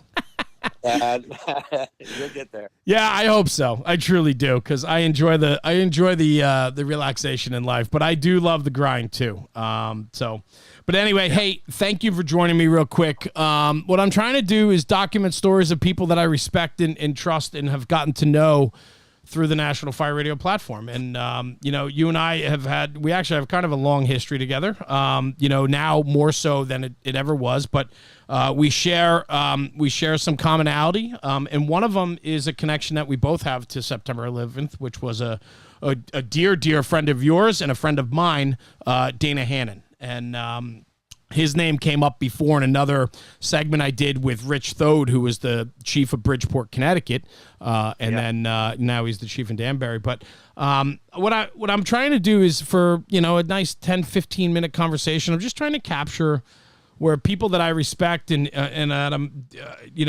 interested in to learn your story about where you were that day, and then what transpired from there. So, I mean, I appreciate you taking a few minutes with me. Would you mind sharing your story? No, not at all. Please. Not at all. So, like you said, Dana was a dear friend, and his picture still hangs on the wall in my office. I'm actually looking at it now. Perfect. His memorial wristband that we all wore for years, mine was worn out so bad that I was afraid I'd break it. So I took it off and put it on my shelf with a lot of other really cool keepsakes, you know. So it's there with a bunch of my tins and a bunch of other stuff. I got it. Yeah. But so my 9/11 story is far less dramatic than some people's. But I was on the job. At that point, I had about 11 years on the job. And I was in between my night tours. Back then we did 2 10-hour days, 2 14-hour night tours. Right. And then we were off for 4 days. So we worked the old Philly tour there. And I was in between my night tours that morning, got home from work, had run some runs the night before, the night of the 10th. Came home and literally was sitting on my couch, watching the news, and I think we were watching the Today Show or something, and saw everything start to happen and went, holy crap, man, this is for real. This wasn't an accident. Yeah. And like everybody else, stunned when we saw the towers come down. I remember being in some groups, back then you didn't have social media. Right. So it was, honestly, we communicated a lot on the Fools International's guest book. Oh, wow. Okay. That was how a ton of us from all over the country communicated with one another all the time. So you'd put a note on the guest book, somebody'd reply, and the thread would go on. And I know that actually Mike Gilbert from Fools International, one of the founders, still has all those threads. Is that right? Wow. He did. So, I mean, talk about history. Holy cow. And I mean, and then that's when it starts coming, it's like all our friends that are FDNY guys. Holy crap. Is Champ okay? Is Ray okay? Is Timmy Klett okay? Where's Dana? Where's, all these guys that we were friends with, and we were all young men at the time. Some of us weren't even officers yet. We were firemen. Maybe a couple guys were lieutenants that we were tight with, but we were all young firemen. And so that was how we were communicating at the time. I had to go into work that night for the night tour, and it was really rough. Everybody's huddled around the TVs waiting to see who's going where. A lot of companies were self-dispatching. Yeah. We had a couple from Mercer County that I think that happened. We also had one from Hamilton Township, DQ Hose Company. They sent their special service unit up there. They were actually requested. And that special service unit to this day is the backup truck right now in Hamilton. Wow. So that's kind of cool. Yeah. But, yeah, they got a little decal on it that it was there. But anyway, so that being said, we worked our tour. I know that night we were out on a gasoline tanker that overturned out on Interstate 295, major hazmat incident. And, same thing. You're going to this and it's a hazmat overturn and it's this and it's that. You can think about is this another terrorist incident? 7,500 gallon gasoline tanker flipped over in the middle of the highway in the dead center of the state, near the state capitol. It was like, no shit, what's next? Well, and that was it. What I thought was really interesting though about that time was like it went from sheer innocence to everything was suspicious for a very long time afterwards. Absolutely, for months afterwards. Yeah, and I'll try to be quick and tell you. No, a couple go ahead. Things. But so yeah, that was a big deal, and I at the time I was doing research and development and consulting work for Champion Rescue Tools. They were based out of California. And we had been working with FDNY and with Con Ed Gas on some different equipment that they were testing. So I was really kind of familiar with the guys at R&D. Yeah. They were down in Brooklyn. They were at 59 Page Avenue, big old warehouse right down there in Brooklyn. and Lieutenant Stein was the guy running it, Mike Stein, and he knew I had a lot of rescue tools and a lot of specialized equipment, specialized cutting equipment, and things like that I had basically in my garage. And he called me out of the blue. I get a phone call, Aaron, can you get here with your equipment? Wow. And I was at the firehouse at work. I said, yeah, I'll get out of work and come. He goes, no, don't come tonight. It's too ridiculous. We're not going to get anything accomplished tonight. And he says, first thing in the morning, we need you here. I'll fax you. Of course, this is back then, we were faxing. Yeah.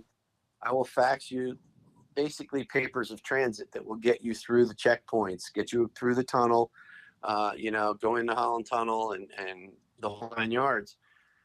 And that's what we did. I was really tight friends with Billy Hobson from Ocean County Fire Marshals at the time. I called Billy. I said, hey, I need help moving all these tools.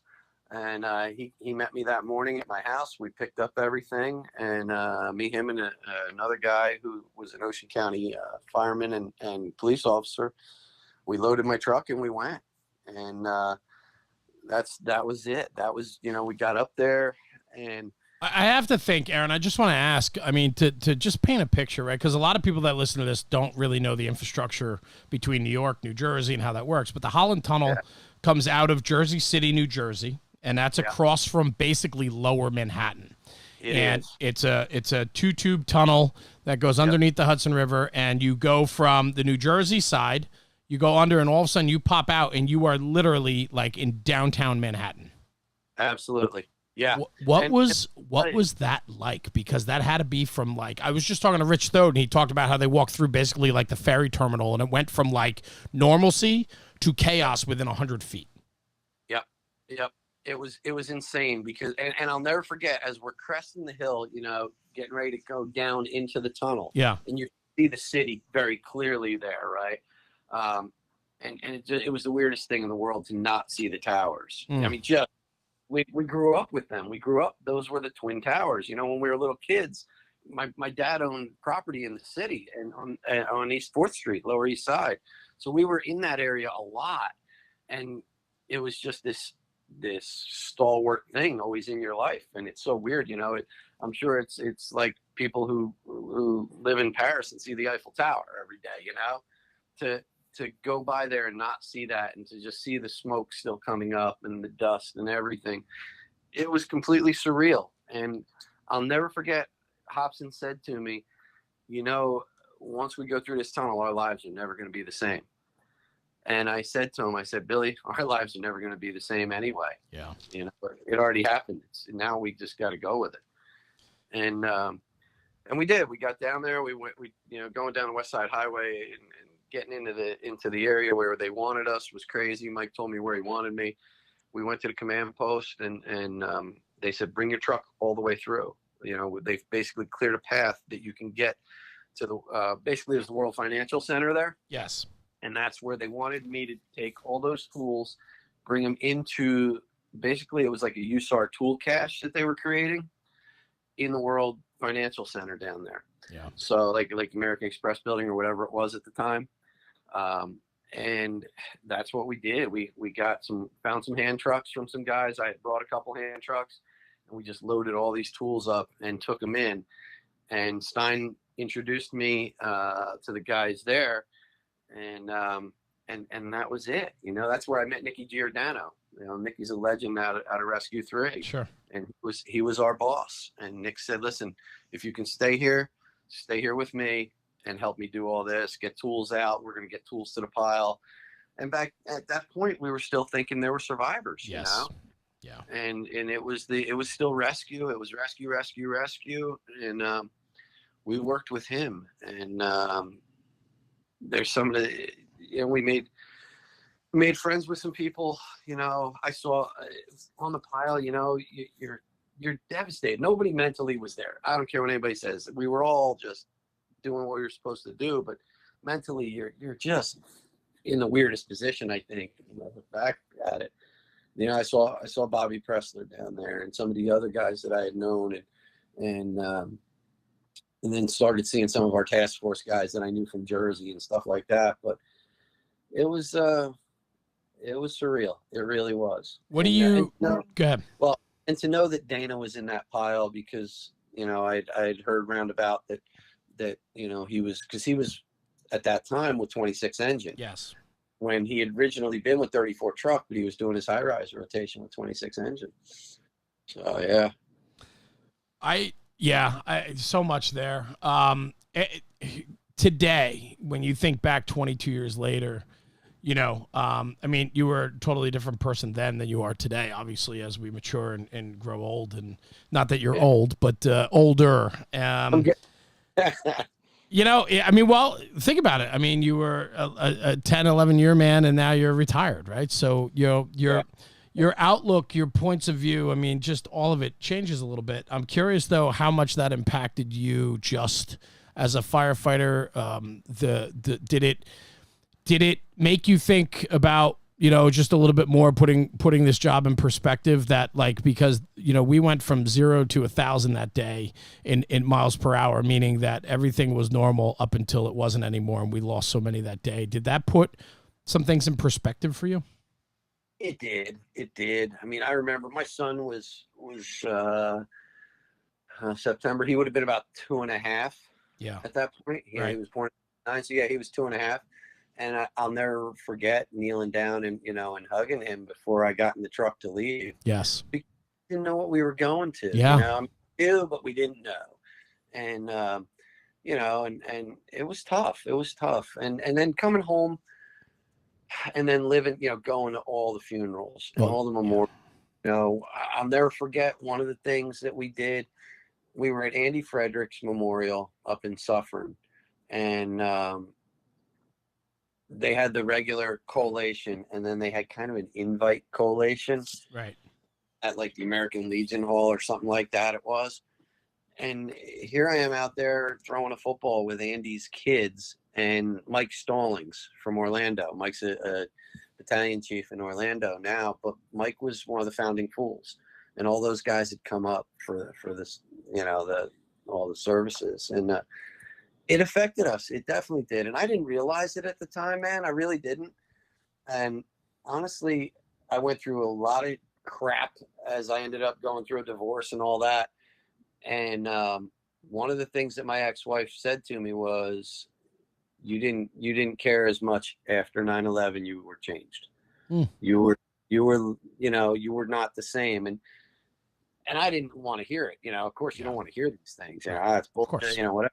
But, you know, there was a point where you start saying, well, I could be dead tomorrow, you know?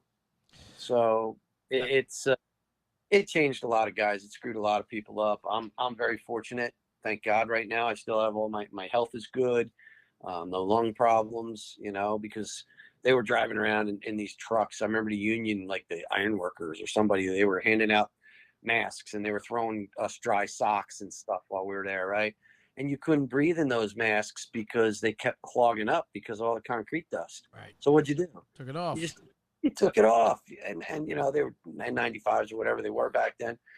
Yeah, dumbass us, right? Now you're breathing that shit, and now all these guys are dying of cancer, you know? So it's scary. I mean, you know, you look at the horrific tragedy of that day 22 years ago, and then you look at what's happening today. It's now 22 years later, and the amount of people that have been consumed by cancer and other ailments due to September 11th, 22 years ago, the number exceeds those that were lost that day. And and the tragedy continues day in and day out. New funerals, new wakes, new ceremonies for people. And it's reliving it over and over. It has certainly plagued us here in the Northeast, especially New York and New Jersey area for sure. And so on. I really appreciate you sharing some of your story today, Aaron. I want to ask you one last question. When September 11th comes around every year, this year, it's going to be a Monday. Something you do, just a moment of remembrance, or do you go to a ceremony every year, or do you just hug your kids a little bit tighter? Something you do on the 11th every year? Yeah, I probably get grouchier. Makes sense. I hate the week. I just do. Yeah. You know, I get a little grouchier. I know that. I pull back a little bit. I know that. I will put my uniform on for sure, and I'll go to the Hamilton Memorial. They've got a really very, very, very nice 9/11 garden memorial with a big chunk of steel. I try to go to that every year. So I will be there for that. And honestly, probably tomorrow looks like the day that I can get away. I'm going to try to drive up and sit on a bench in Wyckoff at Dana's memorial. Well, if you want to share a cup of coffee or something, you call me, because I will. Yeah, I'll be there. I'll be there Monday night. I go there every year on Monday. They do a potluck dinner because they did that on September 11th of 2001 when they knew Dana was missing. And they brought all their members together. And ever since that day, they do that. And it's just something that it's important to me. It's important to my family, my children. And I make a point of that every year. But if you're coming up this way, don't hesitate to give me a call, please. I'll let you know. Yeah. Good, Chief. Yeah. Well, that's kind of what I'm thinking about right now. But other than that, it's a day of reflection. I've got a pile of printed pictures, because back then we didn't have digital photos. That's right. In the top drawer of my desk. Yeah. And we look at them once a year. Yeah. And, I cleaned out that drawer actually yesterday, and there they all were. And I didn't look through them yesterday. I said, that'll wait till Monday. Gotcha. And I'll look through them, and that's, you pray. We're gonna pray, and then just be thankful for what we have, and pray that it doesn't happen again. That's it, brother. Chief, thank you very much for joining me today. I appreciate you, and I appreciate our friendship. Same, brother. Same. Thanks, Aaron. Take care, pal. See ya. Bye-bye. Yeah. Hey, everyone. Thank you. Thanks for tuning in for this episode on the National Fire Radio podcast platform. September 11th, 2001 was not an easy day for anyone. And this episode is just a small tribute to those that had fallen and those that deal with the tragedies that occurred that day and are still dealing with. For my friends to share some of their stories, I'm sure it wasn't easy for them to do. I put them on the spot and asked them if they would, and I didn't have anyone say no. But I'm sure it's not easy, and I know it was emotional for some of them, and I've gotten messages since we've recorded them. And a lot of people said that it made them really refocus on that day and never really put much thought to how they felt or where they were until now. And so for that, I apologize to them for putting them on the spot, but I believe that each story told today on this podcast is important in so many different ways. And if you stayed on and listened through, thank you.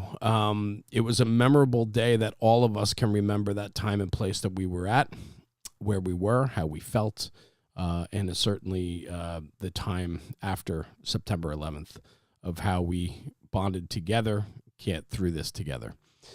I will say this. There's a couple things that stood out to me throughout these segments with the different guests, a couple things that came together for me that I didn't really think about until after talking with, a lot of my friends here. A few of the things that I just wanted to point out is the common theme for many was that when they got the news, regardless of if they saw it on a pager, a phone, a text message, the TV, right, and so on, they felt that they needed to be in a place where they were comfortable, and they needed to be at the firehouse or in the presence of those that we work or volunteer with every single day.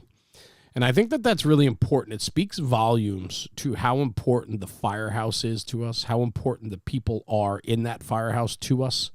I think we take for granted sometimes the relationships that we have. When tragedy strikes like this and your first connotation is to maybe check on your family and make sure your family's okay, but then the very next thought that you have is, I need to get to the firehouse. And I know for me on September 11th, that was my thought.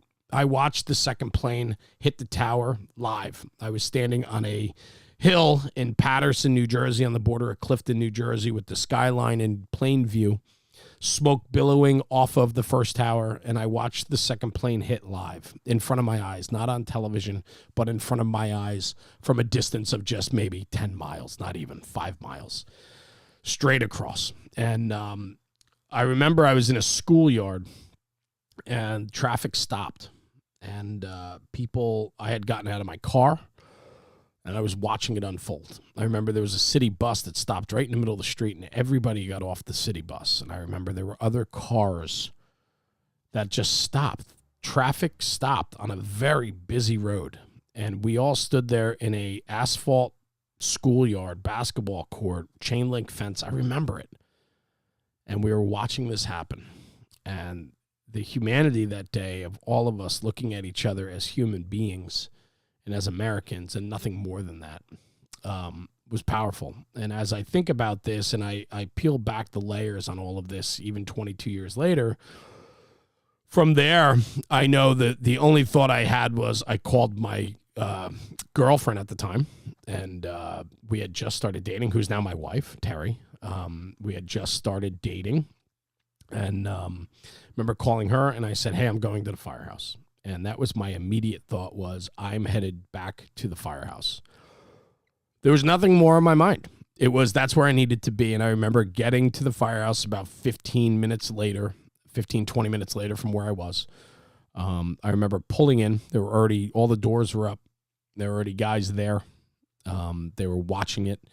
The interesting thing about my municipality where I volunteer as a firefighter is that our frequency is the same as a FDNY frequency, but we have a PL on a private line. We have a PL code on that frequency. And I had a mobile radio in my car at the time, and I took the PL off and I could listen to all the radio transmissions. And I remember just hearing just god awful commands and things going on that just you've never heard before. But the one thing that stood out to me most about that day on the radio transmissions was the tone and the voice of each person that was keying up that mic. The sense of urgency, the sense of doom, I don't know, but there was this different sound to the way the radio transmissions were broadcasted that day from each and every person. It was just chilling. And I remember getting to the firehouse, and we had the FDNY frequencies on, and we're listening to the mobilization of resources, the alarms getting banged up, just getting rung up, and then and we had the TVs on, and then the collapses. The collapse, another collapse. So when we're watching this all in real time and listening to the FDNY channels, it's chilling. It's still chilling to this day. I'll never forget it. I remember hearing a firefighter transmit on his radio that he was underneath an engine and he wasn't sure where he was. I think he said West Street. I don't know what rig it was. He said his name over the radio. That was powerful. And I'm 10, 15 miles away. And that just chilled all of us. The brevity of this, the size and scope, it's so hard to understand when you're not there in the first person. It just, you're removed by one step, and it makes some of it not real unless you were standing there. We eventually got called. To respond with our rescue truck. At the time, our rescue truck had a Cascade system on it for breathing air, and they thought they were going to need air trucks in the city. So we got bumped up the line to respond rather quickly in the pecking order of equipment being mobilized. And we went. And I remember on the way down, as like I said, we could see the skyline, and I remember watching that column of smoke in the blue sky. And we're watching it out the side windows. We had a rear walk-in rescue truck, and I remember myself and a bunch of guys in the back, and we're watching out the side slide windows, just that column as we go. Responding, getting stopped, not being able to get across the George Washington Bridge because the Port Authority police had shut down all the crossings due to threats and all sorts of other issues. We staged for a while, feeling helpless, watching the fighter jets circle New York City. Incredible. Just incredible. And again, I was removed from it. I wasn't there. I wasn't across that river. I was not at ground zero at the time. And it's still an overwhelming feeling. The worst part for me was as time ticked on, New Jersey started putting together their task force and response groups, and They did a better job at staging equipment. Very early on, it was literally, if you wanted to go, people just went, and departments were sending equipment and people, and there was no official ask or need and all of that. And so New Jersey finally got it together, their mobilization together. And remember, I mean, other than maybe a couple of hurricanes or something, there's never been a mobilization, anything like this in our area. And so the coordination just wasn't where it is today if something were to happen on such a large scale. So understandably, but there was a lot of miscommunication, a lot of back and forth, and eventually we were sent home. And man, you want to talk about the feeling of defeat. We want to help. We want to go. We want to do. We want to make our impact. We want to be a part of it because we feel that we have something to add. That's who we are. That's who we are as people. We run towards it. Whether it's on the fire ground or in your personal life, tragedy strikes, firefighters are typically the first ones to step up and go. And it was hard because I felt very defeated that day that we didn't get there. And I didn't understand the whole, I don't know, the magnitude of that day. I didn't understand that. I think I was 25, 26 years old. I was still a kid, you know, and it's hard just to think back about it now and, you know, who I am today and my understanding of life and so on. I have a much better idea today than I did back then. And, yeah, it just, it was a different time. But I remember that sense of feeling defeated. I remember driving back up the highway, and we climb elevation as you come across, and outside of New York City, you come across the George Washington Bridge. You travel on Route 4 west to 208 north, and it brings you back to our municipality. And as you're on these highways, it climbs in elevation several times, and you go up these hills. And I remember riding the back step of the rescue truck, looking out the back door, and all you see is that smoke column and dust cloud now of the collapsed towers. And it is, it's just like a large fog had just settled across New York, New Jersey, the Hudson River. It was something that you just never thought you would ever see or even try to comprehend or understand. It was hard. But that sense of being defeated, not being there, not being able to help, being held back, and then traveling back home and watching it still unfold out the back doors of a rescue truck, out of a walk-in rescue truck, watching it unfold as we're being sent home because they started to organize better and they were going to call through official channels when we were to mobilize. We got back, and I'll be honest with you, from there, I don't remember the rest of that day for the most part. I remember coming back and seeing Terry, and my stepkids now. At the time, they were, they were my girlfriend's kids, and they were young. They were 5 and 6, somewhere around there, 6 and 7. And they were young, and they didn't understand it. Terry picked them up early from school. Terry was upset. I remember her telling me how the fighter jets in the sky were just terrifying, and that it was frightening to hear them circle above. And the days and weeks and months that followed, learning about our friend Dana Hannon, who was lost, and he was working that day.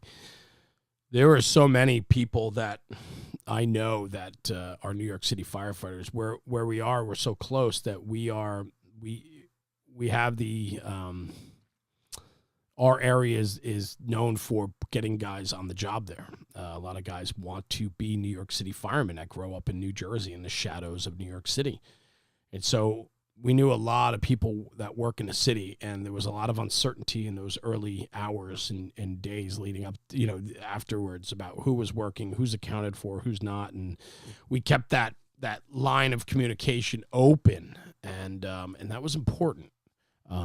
But we knew Dana was missing. We knew Dana was lost. Dana was a volunteer member of the Wyckoff, New Jersey Fire Department, a very proactive and good, aggressive volunteer fire company here in Bergen County, New Jersey. They've put out some incredible firefighters into the world out of that firehouse, and Dana was one of them. And Dana had gone to Bridgeport, Connecticut, where he was awarded medals for his valor, but he always wanted to be a New York City firefighter and followed his dream from Bridgeport back to the FDNY. And he was doing his probationary year rotation, assigned Engine 26 that day, the Batcave, and they responded down. And from there, that was his last day, and he's forever riding. He's still very much in all of our memories. He's missed every single day. I had a couple people on this episode that you heard that were friends with him, that were mentors of his, that were Dana was one of those guys that was just one of those up and coming, young, excitable, loved the job. And he's missed. He's missed every single day. He's missed in Wyckoff. He's missed in Bridgeport. And he's certainly missed in the FDNY, and all of his friends that he taught with at FDIC and different conferences and so on. He's missed every single day. People were taken from us that day, and we all had to deal with that. And not everybody had somebody to bring home. And the funerals that were after the memorial services and funerals were plentiful. I mean, they were every day, trying to mobilize people to go to them, trying to get people to represent. The FDNY was spread so thin on so many funeral details. It was hard to get the masses to these ceremonies, to these funerals. And I remember that. And the call went out, we need people to be at these services. It was hard. It was a very, very hard time that took its toll on this area and on the firefighters that were there and the firefighters that are there today. I will say this, the FDNY does an unbelievable job in remembering their own. That is a prideful job. A fire department that typically sees the very worst in humanity and the very best in its people. Everything happens in New York City, and their fire department is aces, and their people never forget their people. Every firehouse has a memorial or shrine to those that have fallen, whether it was September 11th or the days prior or the days after. They remember their own as if they still ride with them every single day. I challenge all of you, when we lose people like that, we need to do the same. We need to remember who they are, remember what they stood for, and create a legacy for them so that their name lives on and we just don't forget them by putting a plaque on the wall and moving on. I talk about it throughout this episode about talking about the job and how important that is. And when we talk and have conversation, we're keeping it alive. And for younger guys and girls that are listening to this, if you don't have really a personal story, go learn somebody else's. Thank you for listening today to my friends' stories and a little bit of my story. It matters. It matters. And if you don't have your own story because you were too young to really have one or remember that day, then go learn somebody else's story. Just Google it. Get online. Go online and read about a few or all that fell that day. The contributions that so many made to the American Fire Service, the talent, the incredible people, the brothers and sisters lost that day. A massive void was created in the FDNY as well as the American Fire Service. We've probably taken a few steps back because of that day on the amount of growth and learning we could have learned from some of those incredible leaders that fell that day. So be like the FDNY. Memorialize your people and keep their stories alive. And go out and talk about it. Talk about the day. Talk about September 11th, 2001 like it was yesterday. And keep that conversation going so that we can keep people alert so that they understand. And they keep and continue to understand. It's important. A few things I want to mention. I mentioned about the importance of all of us coming together, finding commonality in the firehouse and within one another's company. That day, some other themes. Time stood still. It was a moment in time that none of us will ever forget. Time literally stood still that day. I mentioned parking in a school parking lot, asphalt, basketball court in an elementary school, I think it was. And everything stopped around me. City buses, other cars. People stopped what they needed to do to witness history. It's important. I think that message really resonates with me, that sometimes we need to stop and look around. Walk with your head up, not with your head down. Look around, look at the people around you, and lend a hand when a hand is needed. I think that's what resonates with me when I think about where I was that day when I saw that second plane hit. People stopped giving a shit about themselves, and they cared more about what was occurring. We need to do that. Put that phone lens down, keep your head up, and look around and become involved. I think that's important. Lastly, thank you. Thank you to all of you that spent some time listening to this episode. I know it ran longer than our typical episodes. The podcast is super important to me, finding a voice, finding a place where I can share my ideas, thoughts, and opinions, and then share with you people that I find tremendous value in, people that make me better. That's what this podcast is all about. Thank you for being a part of that. And I couldn't do it if you guys weren't here to listen. And so that means everything to me. I talk about that selfish endeavor, that I need to do this. I need to put my thoughts out there. And if it affects anyone in a good way or a bad way, well, you know, people are listening, and I thank you for that, because it means the world to me, because I feel that, like I've always said, let's just talk about this job. The good, the bad, the ugly, everything in between. It's reality. And when we talk in real time and we can have conversations, whether they hurt or whether they make you feel good, it's reality. And I think we need more of that. So thank you all for tuning in to this September 11th, 2001 episode with me and a bunch of my friends. I appreciate your time and care. And go out and talk about the job, because when we talk about the job, we make the job better. Anyway, thanks for tuning in. We'll see you at the next one. Jeremy, National Fire Radio.